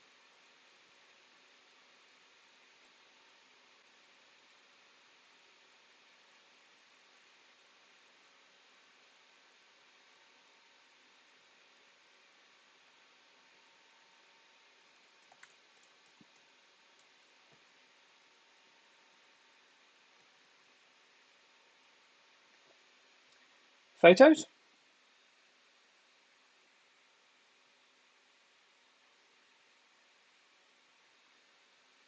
There's some cool glasses, aren't they? Portraits watch face.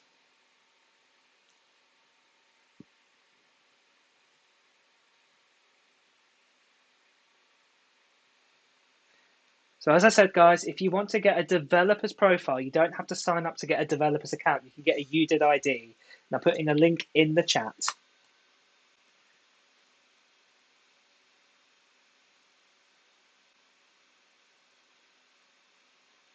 That's cool how you can zoom in on the photos like that. Do you think there will be a Home OS? What would that be for? I'm not sure with the Home OS. You do have the Home Pod, but yeah, I guess it's that way. There might be some changes to the HomePod Mini, but it'll be all mainly Siri abilities probably.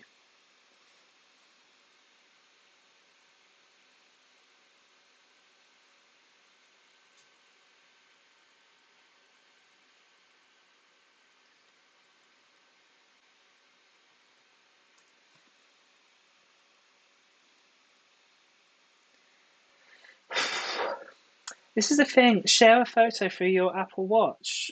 Just do it on your iPhone. They've added. I'm liking the software, but some of these features I think are just a bit. Well, I just use my iPhone for that, or I'll just use my iPad for that. It's a bit strange that they're doing that.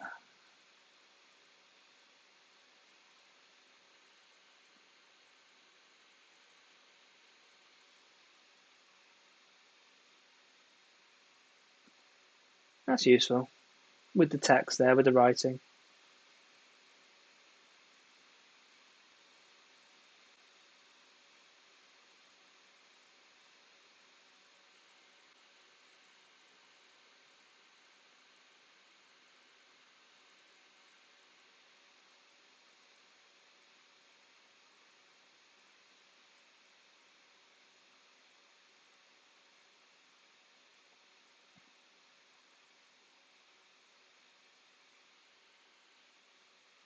That's pretty cool.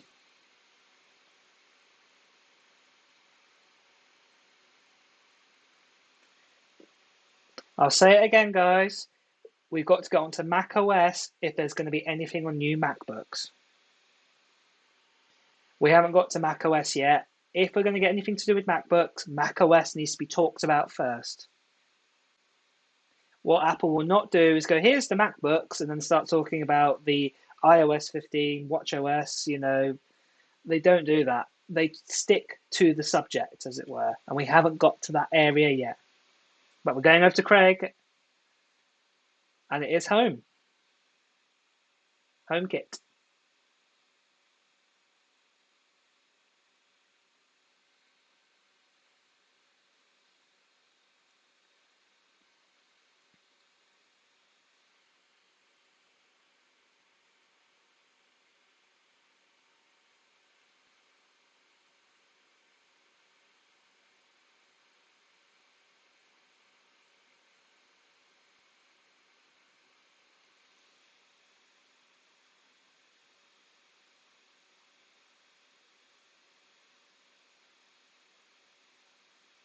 Good, good.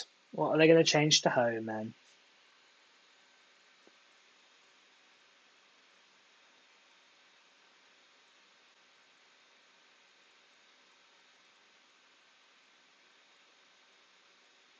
Do you have a smart front door?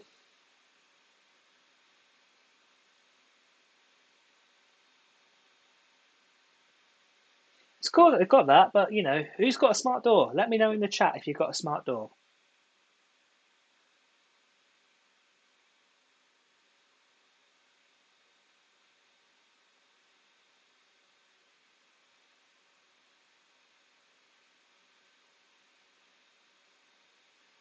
Oh, that's useful.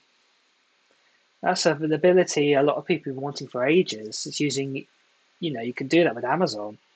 You can use your Echo to talk with your Fire Stick, for example.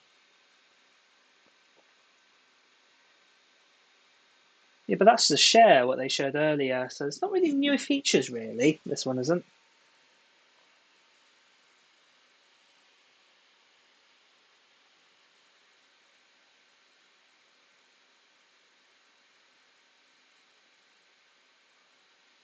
Like I say again, guys, this is WWDC, the Worldwide Developers Conference. It's not WWHC, the Worldwide Hardware Conference. This is where Apple mainly talk about software, mainly. And if you've noticed already, that's all they're mainly talking about. And that is what WWDC is focused on. It's for developers, because it's the developers conference.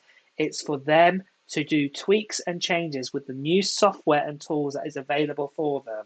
This is not really a dedicated hardware event.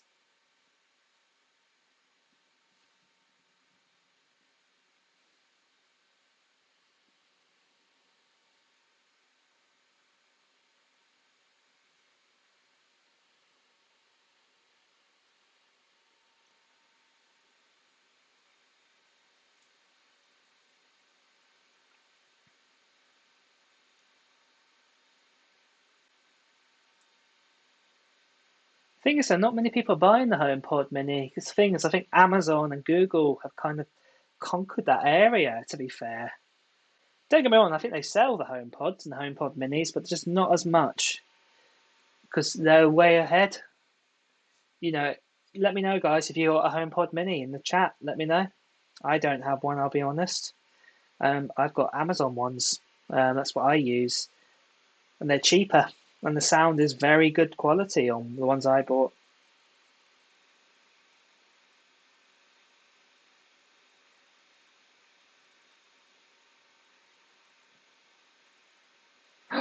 That's useful.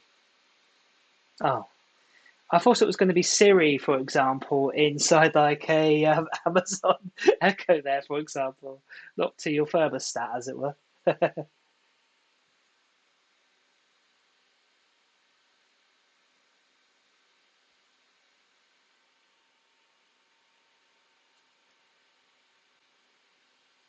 Matter?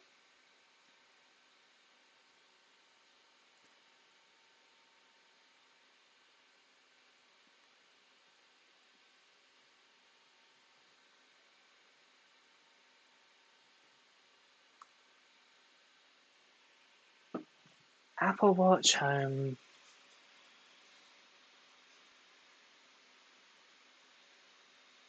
Like I said, I keep saying this, they're not new features. They're features that exist like on the iPhone or the iPad or the Mac. And they just like added this feature now to the watch, for example. Like that last one, the one with the share photo. I don't think that's necessary. To share photos, just use your phone, share the photo. I don't think you need it on the watch, really. It's an extra gimmick on that kind of idea.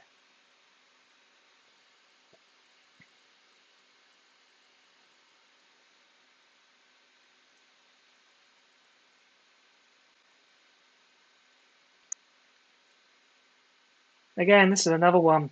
I like the ability that you can see, on your Apple TV. That's useful, but it's more to do with like turning on the lights and things. You could say it to your HomePod, turn on the outdoor lights, please. It's like everything can do everything, as it were. Everything can do the same things. All car. Is it CarPlay? What old car has CarPlay like that? He's in the lab, guys. macOS. If there's going to be an announcement about MacBooks, it's going to be somewhere around here, guys. If there is. Remember, if.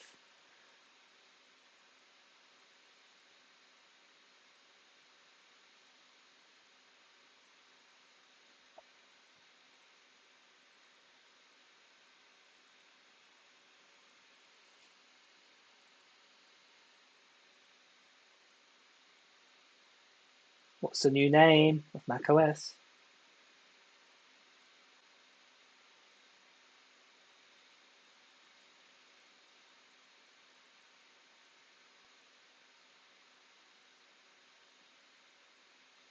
New name.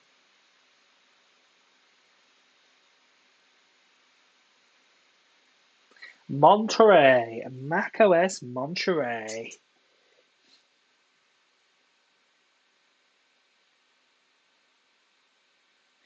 So it's the new name. Will there be a new Apple TV OS? I don't think so now. I think they've already done all the bits and pieces of Apple TV, really. I don't know. There could be. I could be wrong. It's funny. They normally would put Apple TV before this sort of Mac OS bit. So I don't know. Maybe.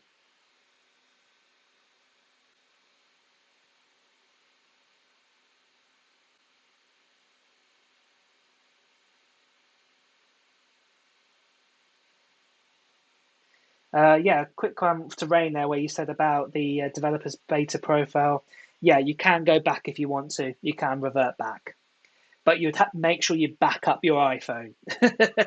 Do a backup, a manual backup first, definitely. But yeah, you can revert back, and Apple's website gives loads of support for that.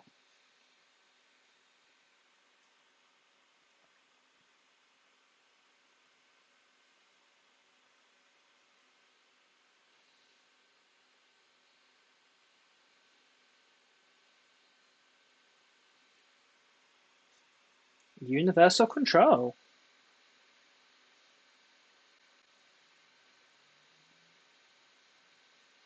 No way. That's cool.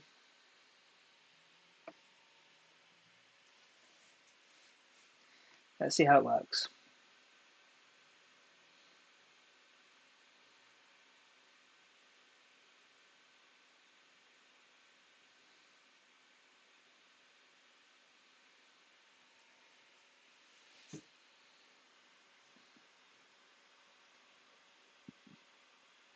Wow, that is cool. I like that how you can use your mouse. Who? Why do you need a magic keyboard? That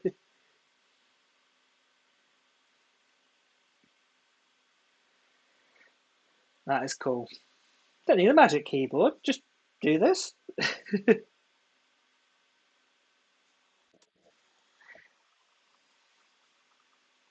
That's pretty cool.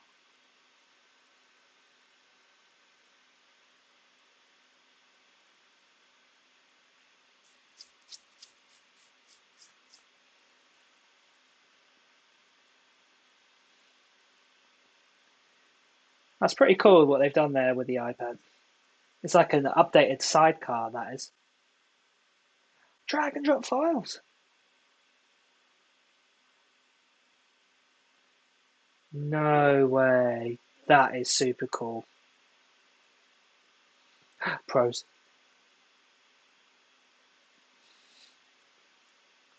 Oh, I think we do pro apps then. Control the iMac as well.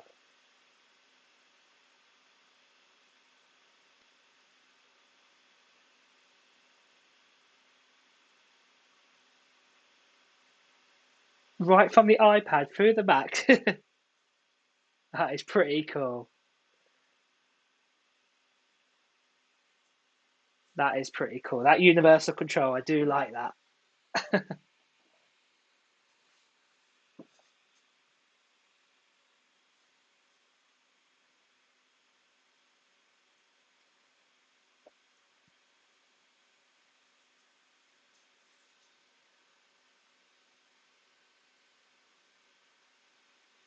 AirPlay.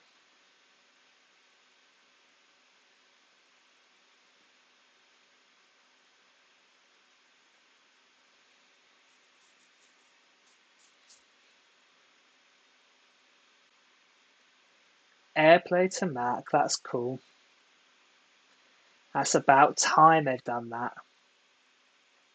Because, I've always wanted to do this, send stuff from my iPhone to the Mac, display it on that. That's pretty cool. It's always been the other way around, but yeah, about time they've done this.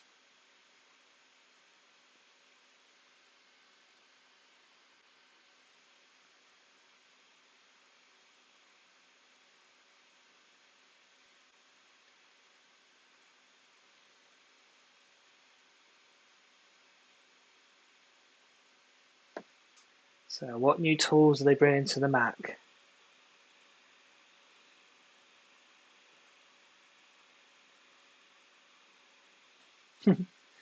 I like that shortcut. Don't forget to wear a mask.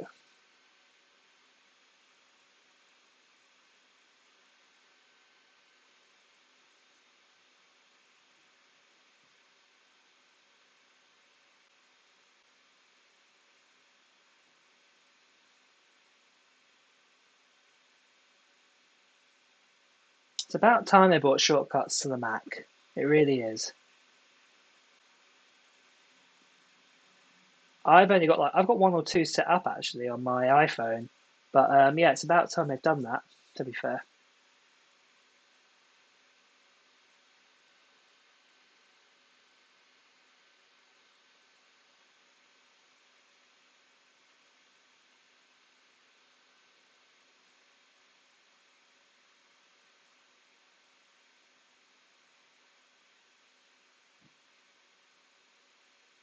that's pretty cool. I like how you can make a GIF like that. That's pretty cool. For Rain, yes, they have announced, but they've never launched. Like I said, I've said this before. This is about the sixth time I've said this in the stream. In 2019, for example, with the Mac Pro, it was announced at WWDC. However, it didn't come out like a week or two later, like most other products. It came out about 4 months later. And they've done this before. I think another product they did a few years ago, I think it was the HomePod, same thing again. It was announced, came out about 2 months later. Whereas most hardware ones, normally at WWDC, they come out normally a week or two or a few weeks later.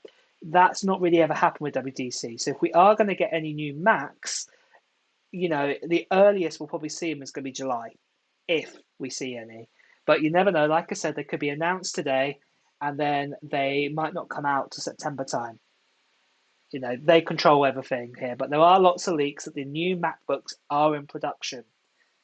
It's whether they've got enough to sell yet, but we'll see.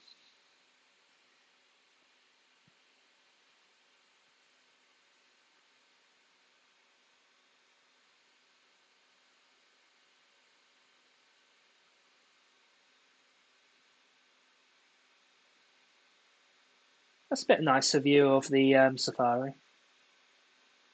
That's much nicer. I use Chrome, but I do use Safari as my secondary browser, as it were. But that does look nicer. That's pretty cool.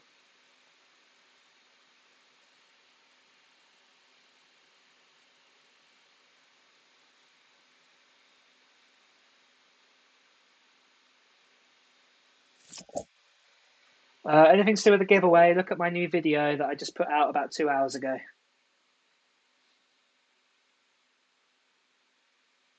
All the information's in that video of when I'm going to announce it and everything.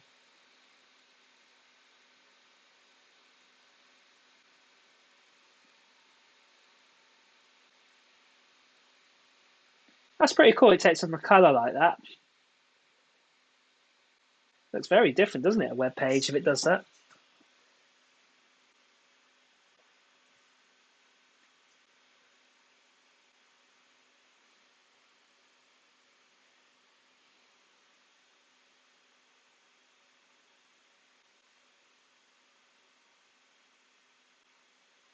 That's pretty cool.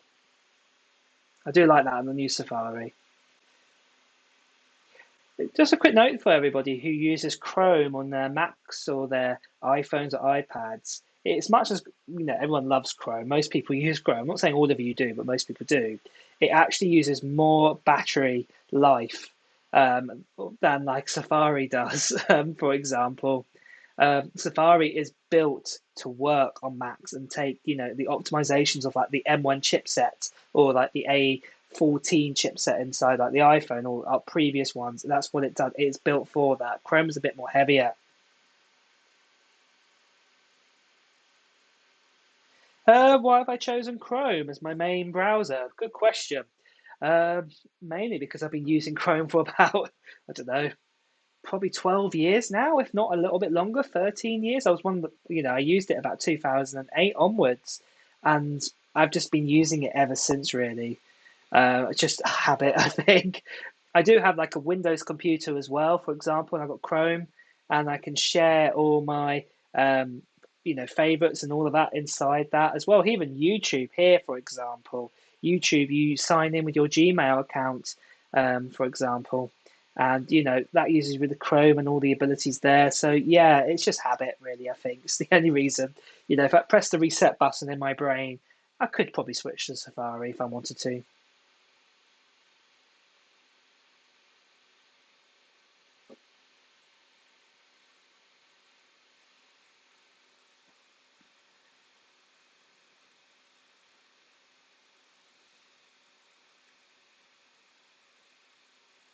Oh, so I've updated Safari there as well. This is interesting, guys. They're talking about Safari on iPhone. Now, the reason why I say that's interesting, because if they start talking about on the Mac about Final Cut Pro or Logic Pro, they might say it's available on the iPad. So it's interesting. Oh, extensions. It's about time they put extension Safari. That's another reason why I mainly use Chrome. Extensions on iPhone. Oh, I might be swayed here. Because extensions don't really work on Chrome on iPhone or other things. It only works mainly on like a Windows or Mac. So that might be a big seller there. Big seller.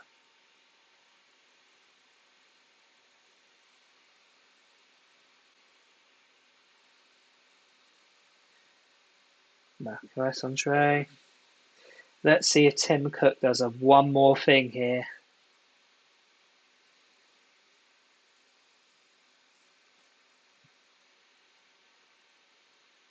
Fingers crossed, everybody, for new Macs here. Keep your fingers crossed. It might be coming. It might be coming.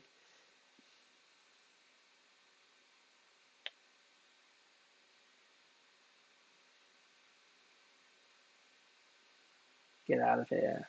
Use the portal. It's in the water.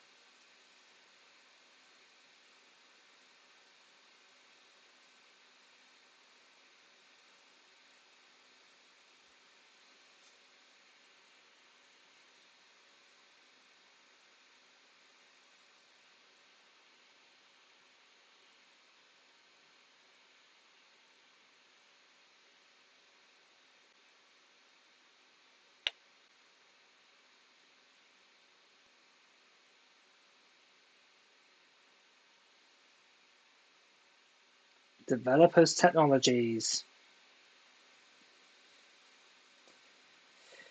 Like I said, it's when it gets to Tim. If last year, just a quick one here. If you watched WWDC last year, okay, what Tim did was we did the whole kind of talking of developers, the new iOS 14 at the time, iPadOS 14, macOS, Mojave, yada yada yada.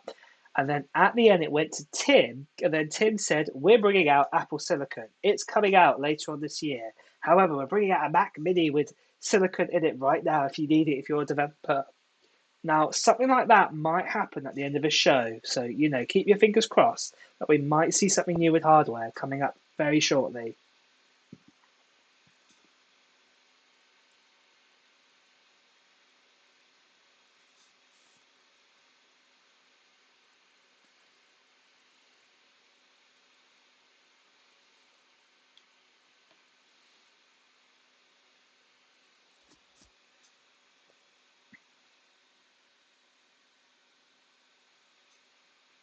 object capture.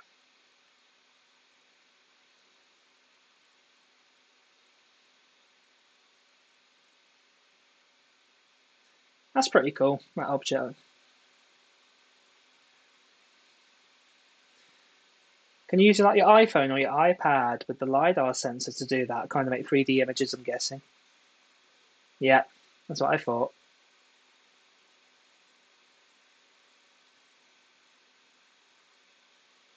That's pretty cool, how it's done the 3D.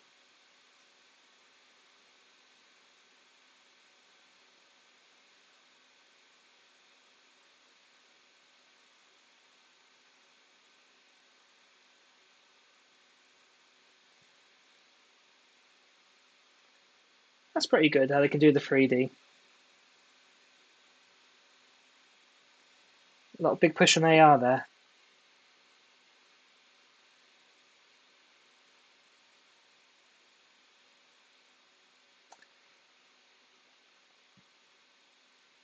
Like I said, guys, we still got to go back to Tim Cook, and he did like a one more thing in WWDC last year, and he revealed the Mac Silicon was coming. So you never know. You might get the same thing here. We might go back to Tim, and he might talk about the next generation of Mac, of Macs and Apple Silicon. We'll just have to wait and see.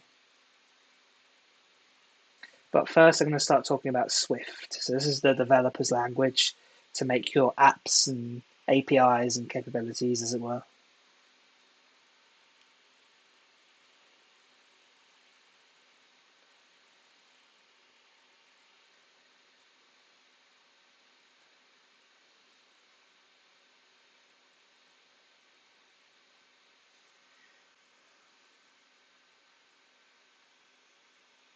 Concurrency.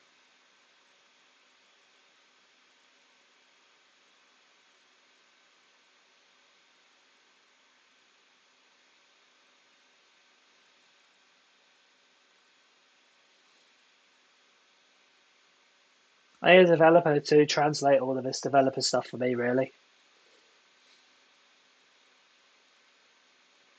It's one thing I just cannot do. I can't code. Let me know if you're a developer in this chat. It's one thing I cannot do.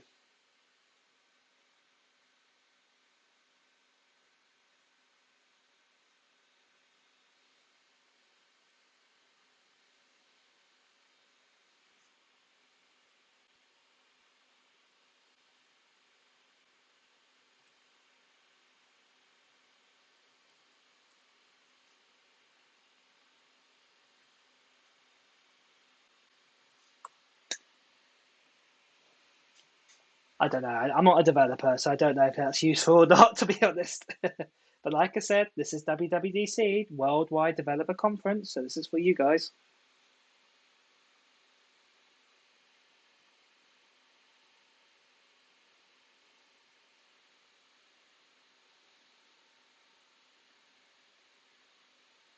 The App Store. What have they done to the App Store?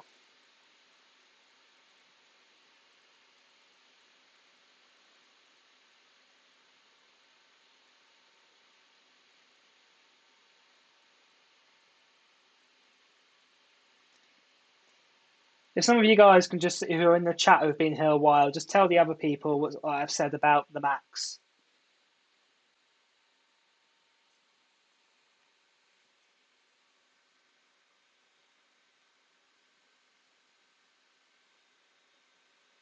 $230 billion to developers. That's a lot of money, isn't it?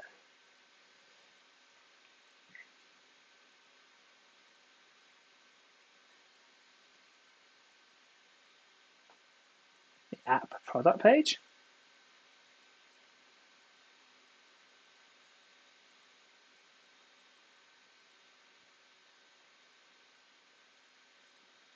All right. That'll confuse people. I know somebody where I say, press this app, it looks like this. And if the icon looks different, it will confuse them. No, it doesn't look like that. It looks like this instead.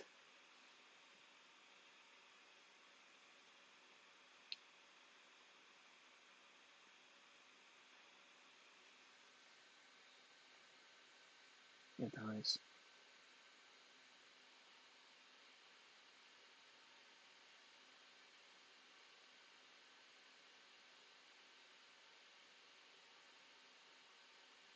Thank you, Cozy Reader Pack.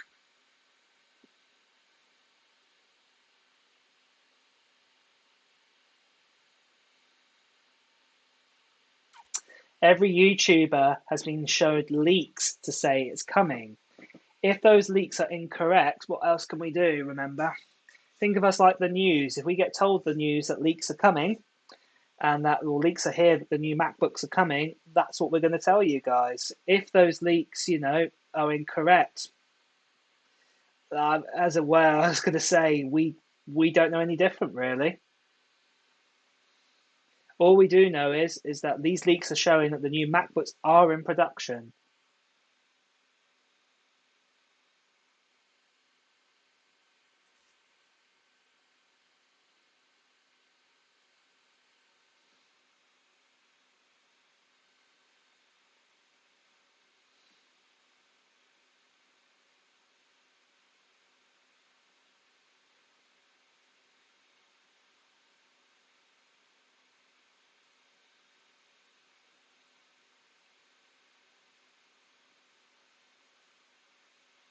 Xcode Cloud, so you can share your code.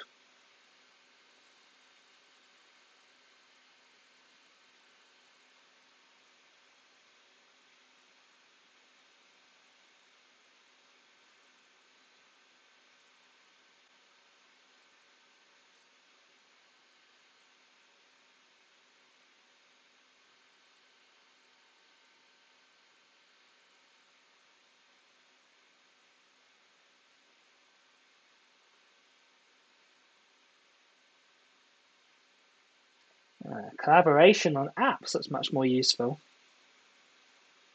Definitely good for people who are developing in a team, much more useful.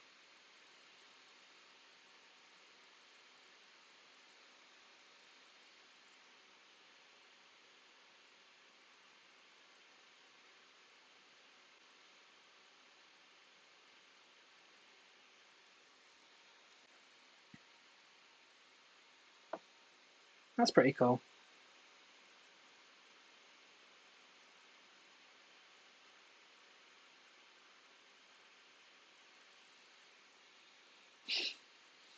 I was about to kick you out there, Ray. I was about to kick you out. No, it's one of those things. We need these updated MacBooks. If they don't come, these updated MacBooks, I'm quite annoyed as well. You know, the MacBook Pro, I've got a 16-inch MacBook Pro, and when did it come out? 2019? And it came out, what, almost 20 months ago. And, it needs to be updated. Well, my one doesn't need to be updated, but they need to bring out a new update because most of the time, Apple update their Macs kind of every 12 to 15 to maximum 18 months. So this is a long time coming. 20 months. It reminds me of the Mac Mini. Like the Mac Mini at one point didn't have an update for about 2 years or 3 years. That was really bad. Hopefully that will not be the case.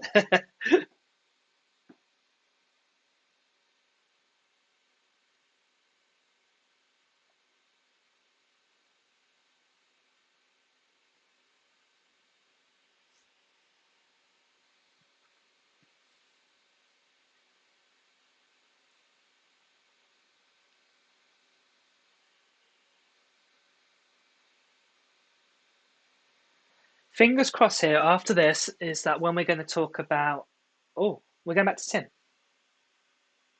Here we go. If we're talking about Tim, something might happen here.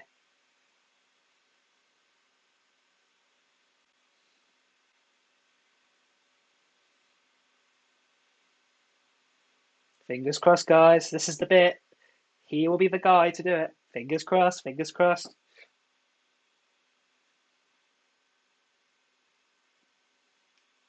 Developers betas today. Public data in July.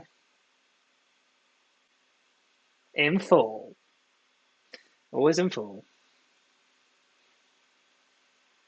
Check out my iOS 15 video, guys, and it will tell you a good time when the betas will come out.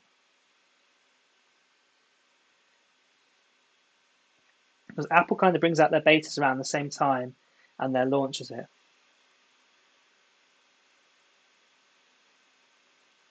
I think that's it, guys. I don't believe it. No new MacBooks. He would have said now, this is it. He would have showed.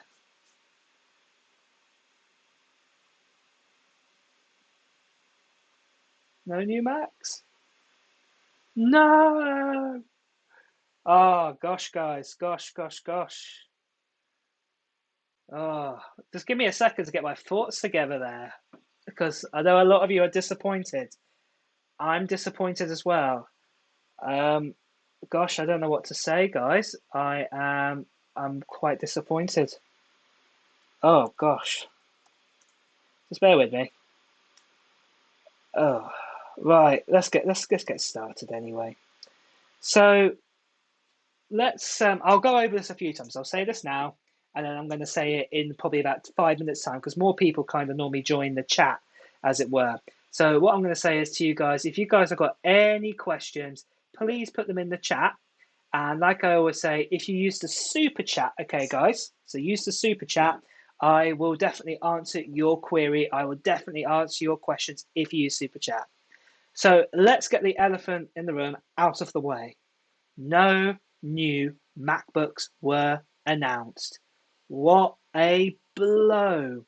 So, like I said, just before this all started, it was showing that about 40% of leaks were saying that there were going to be new MacBook Pros coming. Well, not coming, 40% not coming, and 60% of them about saying it was going to come at WWDC. There was a new leak today from Love to Dream. It said they're not coming today. You will not see them. They're coming at the end of the year. What a disappointment. Now, part of this, I guess I could scratch my head now. I'm thinking of some recent leaks I saw, is that we saw, for example, about a month ago, that the production of the next generation M1 chips were coming, are being created. But then, obviously, about 2 weeks ago, we also got news about the A15 chipset, the one that goes in the iPhone and also the iPad or the iPhone 13 will probably get it, was in production. And mainly what probably Apple are doing is creating those chips, ramping them up, as it were, ready for their release later on this year. But normally in the past, what happens is I guess because of that chip shortage in the past, is that normally Apple kind of start creating their chipset officially in the factories around about a month or two before they launch the product. And I guess, COVID and the chip shortage has changed all of that kind of nature now. That, Apple really want to make sure that they've got enough products ready on release. So they're starting that production now. So based on previous information, it's, that's why we believed, or those leaks believed, that it was coming now. So yeah, really disappointed. And we have had leaks saying that mini LED was coming. And I said this already in a lot of my videos.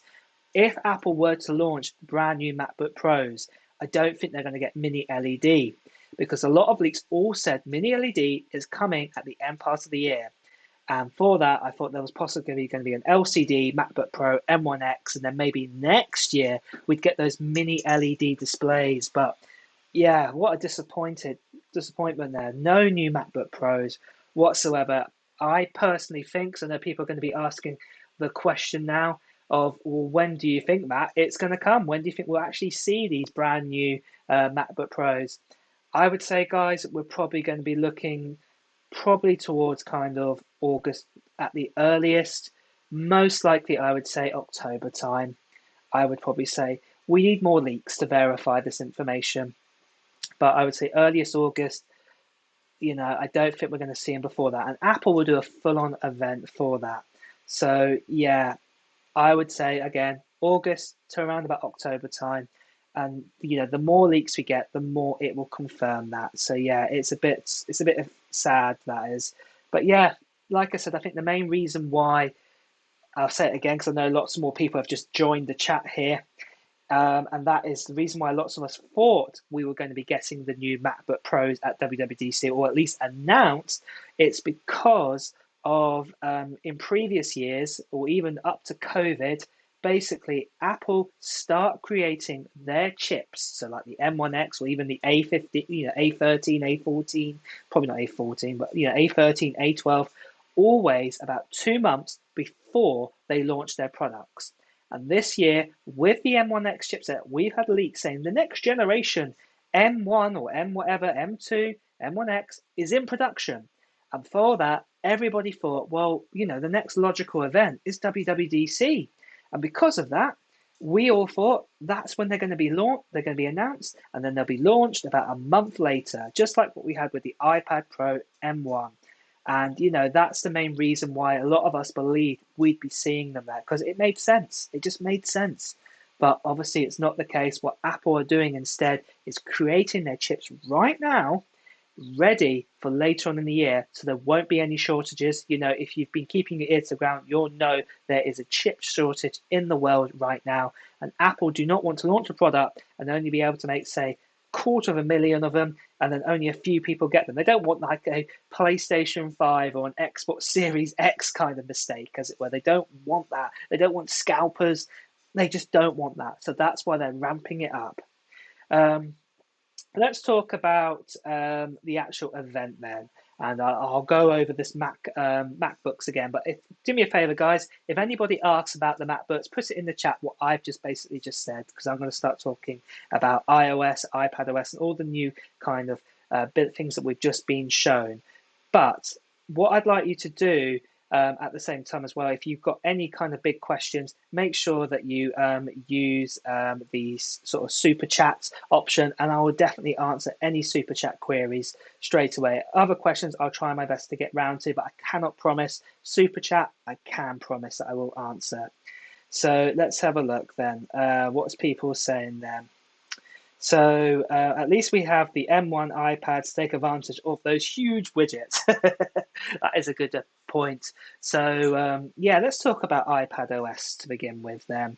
So a lot of you guys, I don't know what a lot of people are thinking. A lot of people are thinking with the iPad Pro M1 that we were going to probably getting a macOS kind of experience on the iPad.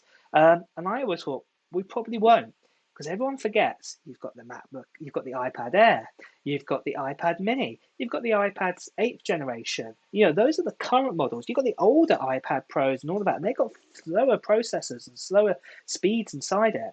For, iPadOS to take that massive jump into a kind of a macOS kind of way, it's not going to happen for a while yet. You'd have to kind of put those kind of speeds of macOS, the M1 sort of speeds, in those other devices. So if we're going to get that kind of ability of like a macOS experience, we're going to have to wait a good few years once, all of the older iPads are out of date, which use the slower speeds. But, the changes that we had there, a lot of those main changes that we saw in iPadOS were to do with the actual abilities that were in iOS 14, to be honest, like widgets anywhere on the screen, and, a few other bits and pieces as well. I think the only thing what I really loved about iPadOS was the quick note, where you can sort of flick it up from the corner and bring it up on the screen. But yeah, still, what a disappointment then. I think iPadOS is probably the biggest disappointment that we didn't really get much changes. And I guess that goes along with it. We didn't see any kind of pro apps either. That's one of the big things everyone wanted. We've got an M1 chipset inside this iPad, and yet we've got no Final Cut Pro. We've got no Logic Pro. We don't have a version for iPad, and what a disappointment that is. I think that there's no pro apps was shown at WWDC for that. Right now, it's scratching on my head. Why would you get an iPad Pro M1 apart from that lovely, 12.9-inch display, that beautiful display? You're not using. It's not being used. The potential one's not being used. I'm quite upset here. Actually, I'm saying this a bit emotional about this. I'm very disappointed with iPadOS. Very, very disappointed. I don't like what they've done there at all. And no pro apps. So yeah, very, very sad news on that one. Let's move on. Let's do a bit more happy news. I think, to me, the highlight one was iOS 15. And I think the main thing was that new ability to do the share time, wasn't it, in iOS 15? Is that what it's called now? So I like that ability now, that you can do kind of FaceTime calls, and you can share your movies that you're watching. You can share your screen as well. It's going to make things a lot more easier.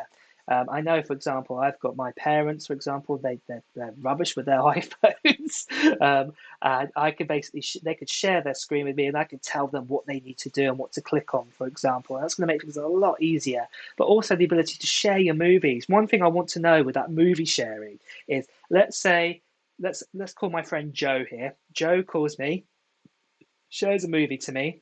Can I then watch it on my iPhone and then AirPlay it to the TV using, my Apple TV? That would be really cool, because what they showed is that they can share, your friend can share it to your iPhone, but then can you beam it then to the Apple TV? I'm really hoping you could do that. That would be awesome. Piracy levels are going to go through the roof if that happens. Especially, little tip here for you guys, okay? If your friend shares a movie with you, remember, on your iPhone, you can record your screen and record the sound. So, that's piracy going on there. I think Apple have just introduced piracy big time if you could do share the screen. So that's going to be quite interesting to see what happens there. Um, so yeah, I really, really did like that new kind of feature on iOS. I also did like the kind of new memories and the photos as well. They look pretty cool, how it can kind of make like an animated sort of slideshow with the music and the video. So yeah, that was pretty cool as well. Other features as well I was quite interested in was, I'm just trying to get my notes together here because I wrote some notes. Bit of a recap was definitely the, where is it? Where's my notes? Sorry, guys, just bear with me. It was the messages changes as well. So the ability, how you also had that thing where you can sort of share with you and your things appear like in the news, in your news app. That was really, really cool, how it kind of puts everything together. And also that ability as well now that you can set a page up, for example, for work, for home life, for sleep, if you wanted to. And you can have that kind of different pages, and you only get kind of messages related to work, messages related to home, depending on what kind of mode you put your iPhone in. I think that's a really, really kind of cool ability that you can do that. It's the Focus, isn't it? It's called the Focus app. So I thought that was really cool. The notifications, 50-50 on. I do like the notifications summary page. Like, you can go to sleep, wake up in the morning, and you're going to get that notifications. And it's all summarized together in a feed. That is really useful, because I wake up in the morning and I sort of just spin through my iPhone, as it were, and go through all of them. So yeah, that is going to be really, really cool to actually see that. So yeah, really, I do like the idea of that. One disappointment I thought would come, well, one thing I did think would actually come to iPhones, definitely to the ones that are using an OLED display, was kind of always on display. There was no always on display notifications like what you get with the Apple Watch, for example. So yeah, that was a disappointment. I was really hoping that was going to come along. The other big change as well, what I really did love about iOS, and I guess it's on all of the OSs, is Apple Maps. How cool did Apple Maps look? It did look really good. It kind of, to me, it blows Google Maps out of the water a bit more now, on the ability, like with the sat nav ability and things like that. I thought that was really, really, really cool. Well, guys, what I was going to quickly say though was, just quickly again, let's just talk about those MacBooks one more time to you guys. So we didn't see any new MacBooks at WWDC, and yeah, that was a disappointment. It's quite a blow not to see that. Like I said, I think the reason behind this is that you've got to look at the last couple of years, where, for example, let's say 2 years ago when the new iPhone 11 came out. And what happened was, we were getting leaks saying iPhone 11 is coming out, the chips are in production. And that was 2 months before the launch of the iPhone 11. And then the year before that, we had the same with the 10s and the 10R, same thing. Chips are in production. And and leaks of the model design and all of that were all leaked about 2 months before the actual launch. That's when you get the most kind of things. And I've said this in my videos already. The time when we get lots of leaks coming in, it means a product is close to launch. But I think this year what's happened is, because of that chip shortage, we've had a leak about a month and a half ago, 2 months ago, saying Apple are making the brand new M1X or M2 chipset. I think what Apple have done this time is, because of that shortage of chips, they're starting really early, like 5-6 months early, to create those chips ready for later on in the year. They do not want a repeat of, say, the PlayStation 5 or the Xbox Series X or S, where basically they can only make enough and just a few can come out here and there, drips and drabs. They don't want to have that problem. They want to have loads available on day one. And I think that's where the leaks and people have got confused with that, they're creating the chips. Well, hey, it's coming very, very soon. When in fact, this time, what Apple are doing is kind of a strategic plan. They're bringing out their chips like that. Like I said, the leaks were showing kind of a 60%, 40% favor. 40% saying that we wouldn't see them at WWDC, and a 60% chance saying that we would see the MacBooks at WWDC. It kind of weighed up in that, the amount of people going, yes, we'll see them, no, we won't see them, sort of thing. So, yeah, it's one of those sort of disappointment things that we didn't actually see them. Remember, guys, as well, a big thing here with WWDC, and I can see someone has just put this actually inside the top chat in the chat, and that is WWDC. I can't say it now. WWDC stands for the Worldwide Developer Conference. It's all about software mainly, and it always has been with Apple for at least the last sort of 10 years. Now, we have had the odd hardware announcement over those years, but like, for example, the Mac Pro in 2019, the new Mac Pro, it was announced at WWDC, but we didn't actually see anything until about November. It didn't actually come out till November time. That's like 5 months later. And a lot of people moaned at that. Why did you talk about it if it's not coming out for another 5 months? And it was a bit silly to do that. And I think Apple, what they might have done is they just didn't want to make that mistake again here at WWDC this year. And, it's just one of those sort of things. It's just a very, very disappointment. But just here, guys, a quick kind of plug here. I just recently made a video about 3 hours ago talking about the latest kind of giveaway on my channel. A guy called Freddie Glee, if I remember, he won the iPhone SE. And what I'm doing right now, guys, is I'm doing a giveaway for this here. And this is for a MacBook Pro M1. And when we get over 200,000 subscribers, I will be giving this away to one lucky subscriber. And all I need to know from you guys is to write on one of my videos, not this one, so one of my other videos, on what Apple tech do you plan to get in 2021. And put that in there. And also at the same time, make sure you subscribe to this channel. Hit that notification bell because you'll want to find out when we get over 200,000 subscribers if you're going to be that lucky person to get your hands on this MacBook Pro. So, yeah, just a quick little plug-in of that there. But, yeah, sorry, I'm quite emotional actually about the no MacBook Pros. I don't want to cry over hardware, but what a blow. What a blow. Let's move on.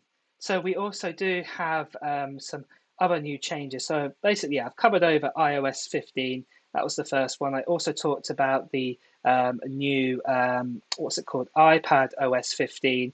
Like I said, most of the iPadOS 15 new features now, things that we had in iOS 14, for example, like the ability with the widgets, as it were. You can get larger widgets, but that's about it really. There were no new Pro apps, what's a massive blow and a massive disappointment on that. Like I said, I don't see the point in the iPad Pro M1 right now. It's a powerful device. You can't really do anything powerful on it. It's just right. You might as well get yourself last year's iPad Pro in my head, unless you really want that XDR display. But for performance-wise, you can't see the point.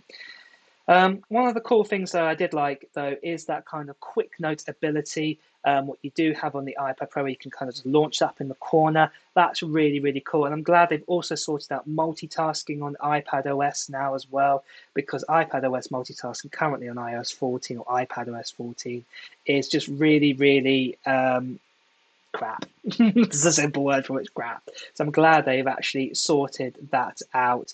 But when you think about it, apart from like that quick note and kind of things like with the scribble abilities, if you've got an Apple Pencil, not much has really come to iPadOS 15. So yeah, a bit of a disappointed there. So let's move on then to the next piece of software. What was macOS Monterey? Am I saying that right? Monterey, isn't it? And so with Monterey, you do have kind of much more kind of abilities that were shared in iOS and iPadOS 15, like that FaceTime share play ability, the ability to watch together and all of that. Also at the same time as well, you've got that spatial audio is there. And yeah, not too much new kind of bits and pieces. I think the main thing that they mainly focused on was that Safari change. So Safari's got a cleaner look now. And one of the big things with Safari is extensions, from my point of view. It's one thing that Safari has lacked is extensions. And it's really good that they've actually finally brought those in now. I'm really happy now because, Chrome, you can use extensions, but you can't use them like on your iPhone, for example, but you can with Safari. So that's going to be really interesting to see how that will change in the future. So yeah. Also, there's other bits and pieces like Quick Note, the Focus, all of those extra bits and pieces that we talked about. They're all inside, the new macOS Monterey abilities. But one cool thing I did like on Monterey, and it's a bit of a gimmick, I suppose, is that universal control. And I think that's probably the best feature we saw. And that's the ability where you can just stick your iPad next to your MacBook, for example, and you can just move your cursor over onto your iPad and that you can drag your files over. That is pretty sweet. I got to admit, that is pretty awesome. That's pretty cool. But yeah, and the same, you can do it the other way. If you've got an iMac sitting on the other side, you can do that as well. Or if you have an invisible M1X MacBook Pro, maybe you can't do it to that yet. But yeah, sorry, people. Sore subject, isn't it? The M1X MacBooks. So yeah, very, very sore subject. I won't joke about it anymore. Um, but yeah, those were really the kind of main bits and pieces on that. We also did have changes to the HomeKit, and I think with the HomeKit, I think it was just kind of polishing the edges, as it were, of what you should be able to do, like that ability, for example, that you can talk to other devices to do. You don't need to talk to your HomePod. You can talk to your HomePod to get things to happen on your Apple TV, for example. Abilities like this should have really come out ages ago. I'm glad Apple finally brought them out, but they're not new features. Amazon Echoes and things like this, and Google Nest have been doing this for ages. So it's not really new. The only other thing I guess was also the same with what was it, WatchOS 8 and the changes there. And again, I'd say a lot of it was gimmicky. It was like the ability of I can share my photos, for example, now on my watch. I can just whip out my phone and share a photo instead. They're just bringing abilities that are not new. They exist on other hardware. They're just putting it in their other sort of software. So yeah, I was a little bit disappointed with that. Also, at the same time as well, it's just the idea of there's some tweaks and changes. Like if you want to write a message on your watch, that was pretty cool with the scribble. It's a bit more refined now. So yeah, it's a bit more useful.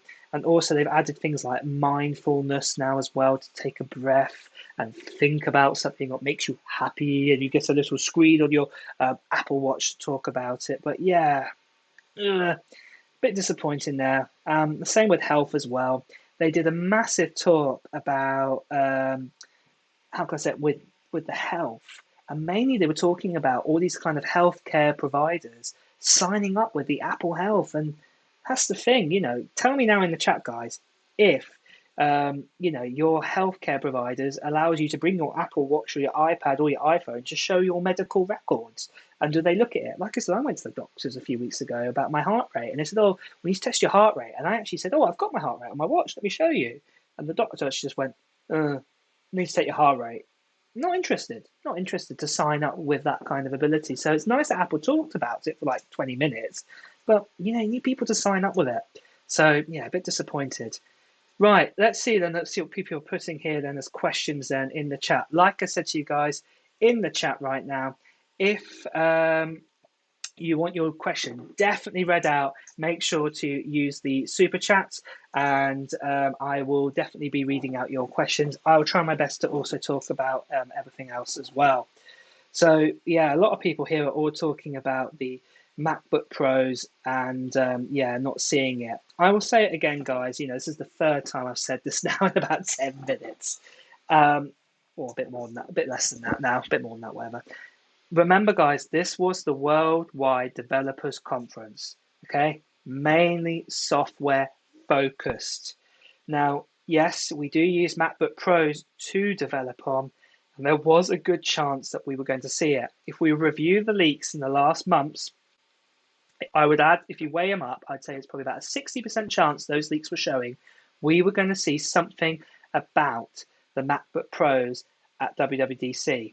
And about 40% of them said no, they're coming later on this year.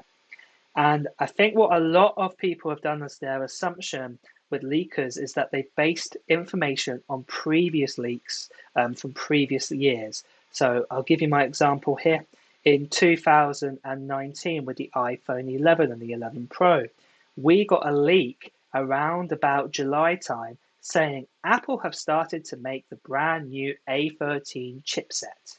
2 months later, voila, iPhone 11, iPhone 11 Pro came out. Same thing the year before that with the 10S and the 10R. About July, August time, we got a leak saying they're making the new chipsets, they're making the new displays, they're making the new design. Look at this, this is a prototype here. Ta-da! And then it came out 2 months later. This year, we've had the same thing, for example, with the MacBooks. So the MacBooks, again, new design ones, new chips. We've had leaks come in to go, they're being started. Manufacturers, TSMC, whoever makes their chipsets, they are making it. And we automatically assumed with that probably 2 months later it will be announced. Now, these leaks came out about a month ago or so, so we kind of worked it out. Well, a month and a half ago, we went, well, if WWDC is happening in a month and a half from now, what's probably going to happen is Apple will announce it at WWDC, and about half a month to a month later, they will be launched. And we made that assumption, a lot of us have, and it's not been the case. What Apple have done instead is they've started their chipsets creation and the creation of their MacBooks right now to be launched later in the year and have enough to sell on day one or in the first few weeks. So, for example, they do not want to repeat of the PlayStation 5 or the Xbox Series X, where they have about, 1 million to launch on launch day, and then they run out. And then, they're coming in dribs and drabs over the next 7 months, and there's still now, you can't walk into a shop and pick up a PlayStation 5 or an Xbox Series S or X, can you? You can't do it. Apple don't want that reputation. They don't want scalpers. So that's what they're planning on doing. They're building a backlog of MacBook Pros right now, and they're going to be launching them nearer the end of this year, most likely. Also, at the same time as well, is, we have seen those leaks about the mini LED display, for example, or the XDR Liquid Retina, it's on the iPad Pro M1 right now. And I thought if Apple did launch a new MacBook Pro at WWDC right now, it wouldn't have that. And it would be the next generation that would get that. So, it now makes sense that the mini LED and the M1X or whatever is going to be together at the end of this year in those brand new Macs. So yeah, that's going to be pretty exciting, to be fair. And also, we'll probably also see that new MacBook Air as well, what's coming along. So yeah, it'll be really, really cool to see that. But that is basically, from my opinion, what I believe what has happened here. COVID, as it were, and the chip shortage has kind of thrown everything into a wobble. Apple took the strategic plan. It just so happens, the coincidence happened that they started their chipset production about a month and a half before WWDC, and it gave that kind of illusion you're going to launch this product at WWDC, and it will come out half a month later, because that is what normally has happened. So in a way, damn you, Apple, you tricked us there. Definitely, you tricked us. So yeah, we'll have to wait it out a little bit longer. Let's have a look at some questions here then, what you guys are saying here. People saying, I reckon they'll come out with the iPhones. I think you've got a good bet there. I think we'll probably see 3 virtual events again, probably the end of this year, like we had last year. We'll have, we had the iPads and we had the Apple Watch, and then we had the iPhones, and then we had the Macs. I don't think it'll be in that order this year. It could be in a different order, but I think something very similar will happen in September, October, and November time. So yeah, we'll have to wait for that. And also at that, I'm seeing another one here. It says, when is the music event? I think we will see the new AirPods 3. Did it say it right there? 3. I said 3. They're not 3. They're 3 at that event. Definitely in probably September time. I think the AirPods 3 are said, I believe they're already made and sitting in a warehouse somewhere, and they will be coming out because for example, I've got an AirTag, and the AirTag has actually been created for ages now. My AirTag box on the back of it says copyright 2019. My AirTag, you heard me right there, was made in 2019. It was meant to come out around that time. Apple had been sitting on it to 2021 to bring it out. And you can kind of semi-understand because of COVID. No one was going out, so there's no point bringing out a device to say, you've lost your device because you're not going out anyway. But I think the AirPods 3 is very similar. I think they're made, and I think they're just waiting to launch them. So it's a good possibility you're going to get these AirPods 3 and they'll say copyright 2020 on them, potentially. So yeah, we will see. We will see on that one, definitely. Let's see what other people are asking here. Other questions. Just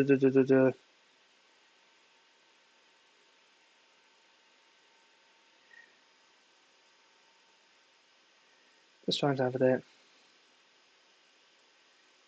Someone else says, a dude's corner says, but won't WWDC still happen in the next few days? Well, it's the actual event is happening over a week. This was the beginning of the event, so you've got kind of developers, bits and pieces happening over the week, as it were. Kind of, how can I sort of teaching you how to develop your code and do bits and pieces over this week. Like I said, it's for the developers. I don't think we'll see MacBooks in that time. If it was going to be announced, they would have been announced today. So no, I don't think it will happen there. What else is people saying here? A lot of people, someone else here saying, I will forever remember this day. Huge upset and upcoming. It is quite an upset. Yeah, we did really, really think they were coming. So it's really, really, really bad here. Someone else says here, your favorite YouTubers screwed up. Well, like I said to you, all we do as YouTubers here, apart from like the odd people like John Prosser, who actually has links to the leakers themselves, a lot of us, like for example, like me, Max Tech, Luke Mahoney, for example, we see these leaks and we get told them and we tell you. Like I say on my channel, I give you the latest Apple news, reviews, and comparisons. So if the news is that I get that the leaks are telling me that they are coming, that is what I'm going to tell you. Okay? If those leaks are incorrect, it's just one of those things. Apologies that they are incorrect, but we don't know. If leaks are telling us this information and they're not correct, all I'm doing is referring the information to you, as it were. So it's not the YouTuber's fault for that reason. It's like I said, apart from the odd ones who actually say they've actually spoken to the leaks themselves, that's a bit different. Like I always say in all my videos, we have a new leak here from Mac Rumors. We have a new leak here from Mark Gurnham. It's not actually me going out to the factories and finding out these leaks. I'm being told this information. So yeah. It's disappointing. It's disappointing. I'm quite disappointed myself that we didn't see anything. But yeah, let's just do a quick summary one more time of what we did see at WWDC. So like I said, it was a main kind of software focused event, and that surely it should have been that because it's WWDC as it were, and it's all about developers and all about software and everything like that. So we saw the new iOS 15. We got that brand new kind of shareability now, what looks really, really, really cool. So yeah, I really, really love that ability, how you kind of can share your videos, for example, with that share play experience. You can share your screen, you can share music. That's really, really awesome. You've also got that spatial audio, what's awesome as well. You've also got the grid view, what's really, really, really cool. And you also got those kind of mic modes as well. You can also now, as it were, you can set up FaceTime now, like a Teams call or a Zoom call. You can set it up as an actual meeting. And also the ability like Android and Windows, for example, can join in the call as well through a web link. So yeah, that's really, really, really cool. Also, there were some other bits and changes like the focus ability. So you could set up pages for your work or, screens for your work, for home life and things like this, keep you focused. So yeah, that's really, really, really cool. And the notifications, I love that ability now with the summary page that you have. Really, really love that, that you can just wake up in the morning and get that kind of summary. So yeah, that was really cool. iPadOS 15, not too much changes there, unfortunately. Like we said, it's a bit of a blow there. The main thing I loved was got to be that quick notes ability. Also, as well, finally, you can have your widgets wherever you want them on whatever page. But a lot of those abilities, what I just said in iOS 15, are now in iPadOS 15. So not too many changes there. The same again with what's it called? I can't remember its name now. macOS Monterey or Monterey. I think that's the correct way of saying it.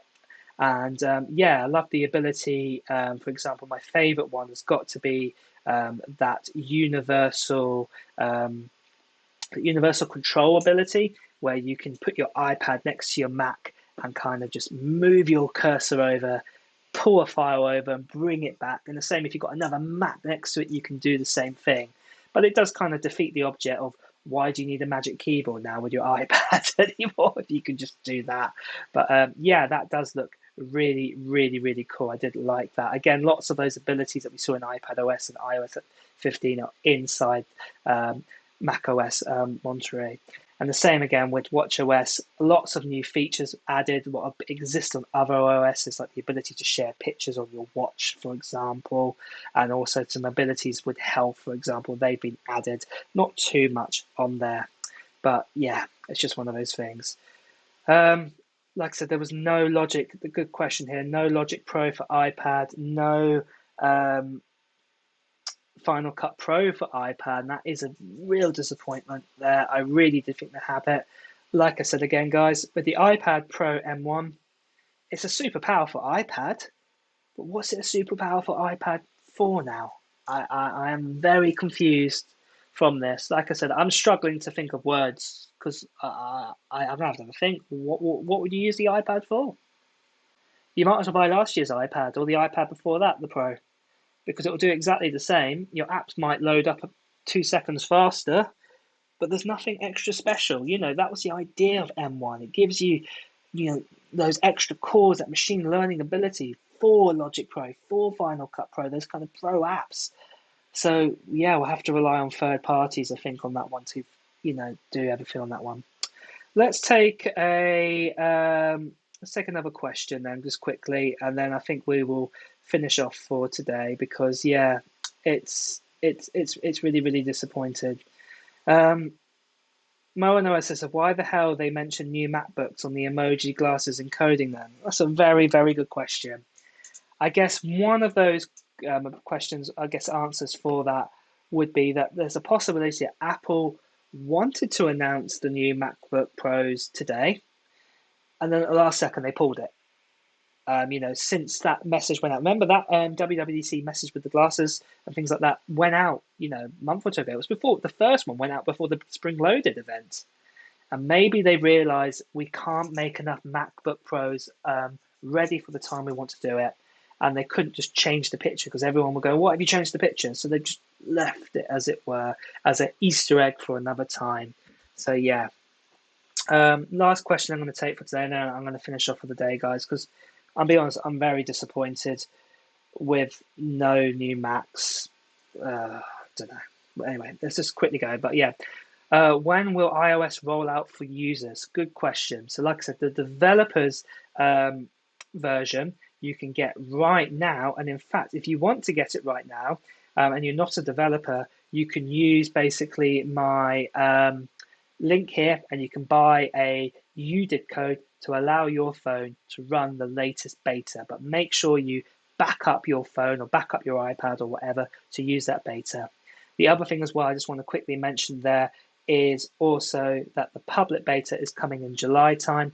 It's not been announced yet, but I believe we'll probably be getting it very early July because in previous years, this is when it happens. It normally comes out very end of July, very beginning of July. So yeah, definitely the public beta will be out then. In all fairness, guys, I would say wait for the public beta because there'll be less bugs in it compared to the developers one that's out right now, unless you're absolutely desperate to get the developers beta.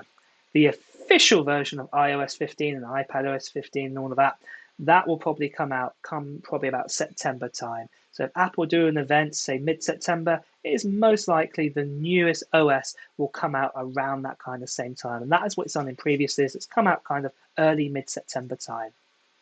Well, guys, I think that's it. like I said, I'm quite disappointed. Normally, I'm really happy at the end of these events and really thrilled to talk to you guys about everything we saw. A blow, a blow on those MacBooks, definitely. But anyway, guys, it's been great to have you here. Really, really enjoyed your time, tuning in, listening into this event and everything. Really, really do appreciate it. But yeah, it's time to log off now. And yeah, make sure you guys, if you want to get the latest Apple news, reviews, and comparisons, to check out my other videos and make sure you subscribe and hit that notification bell. So, guys, signing off now, and I'll talk to you soon. Bye bye.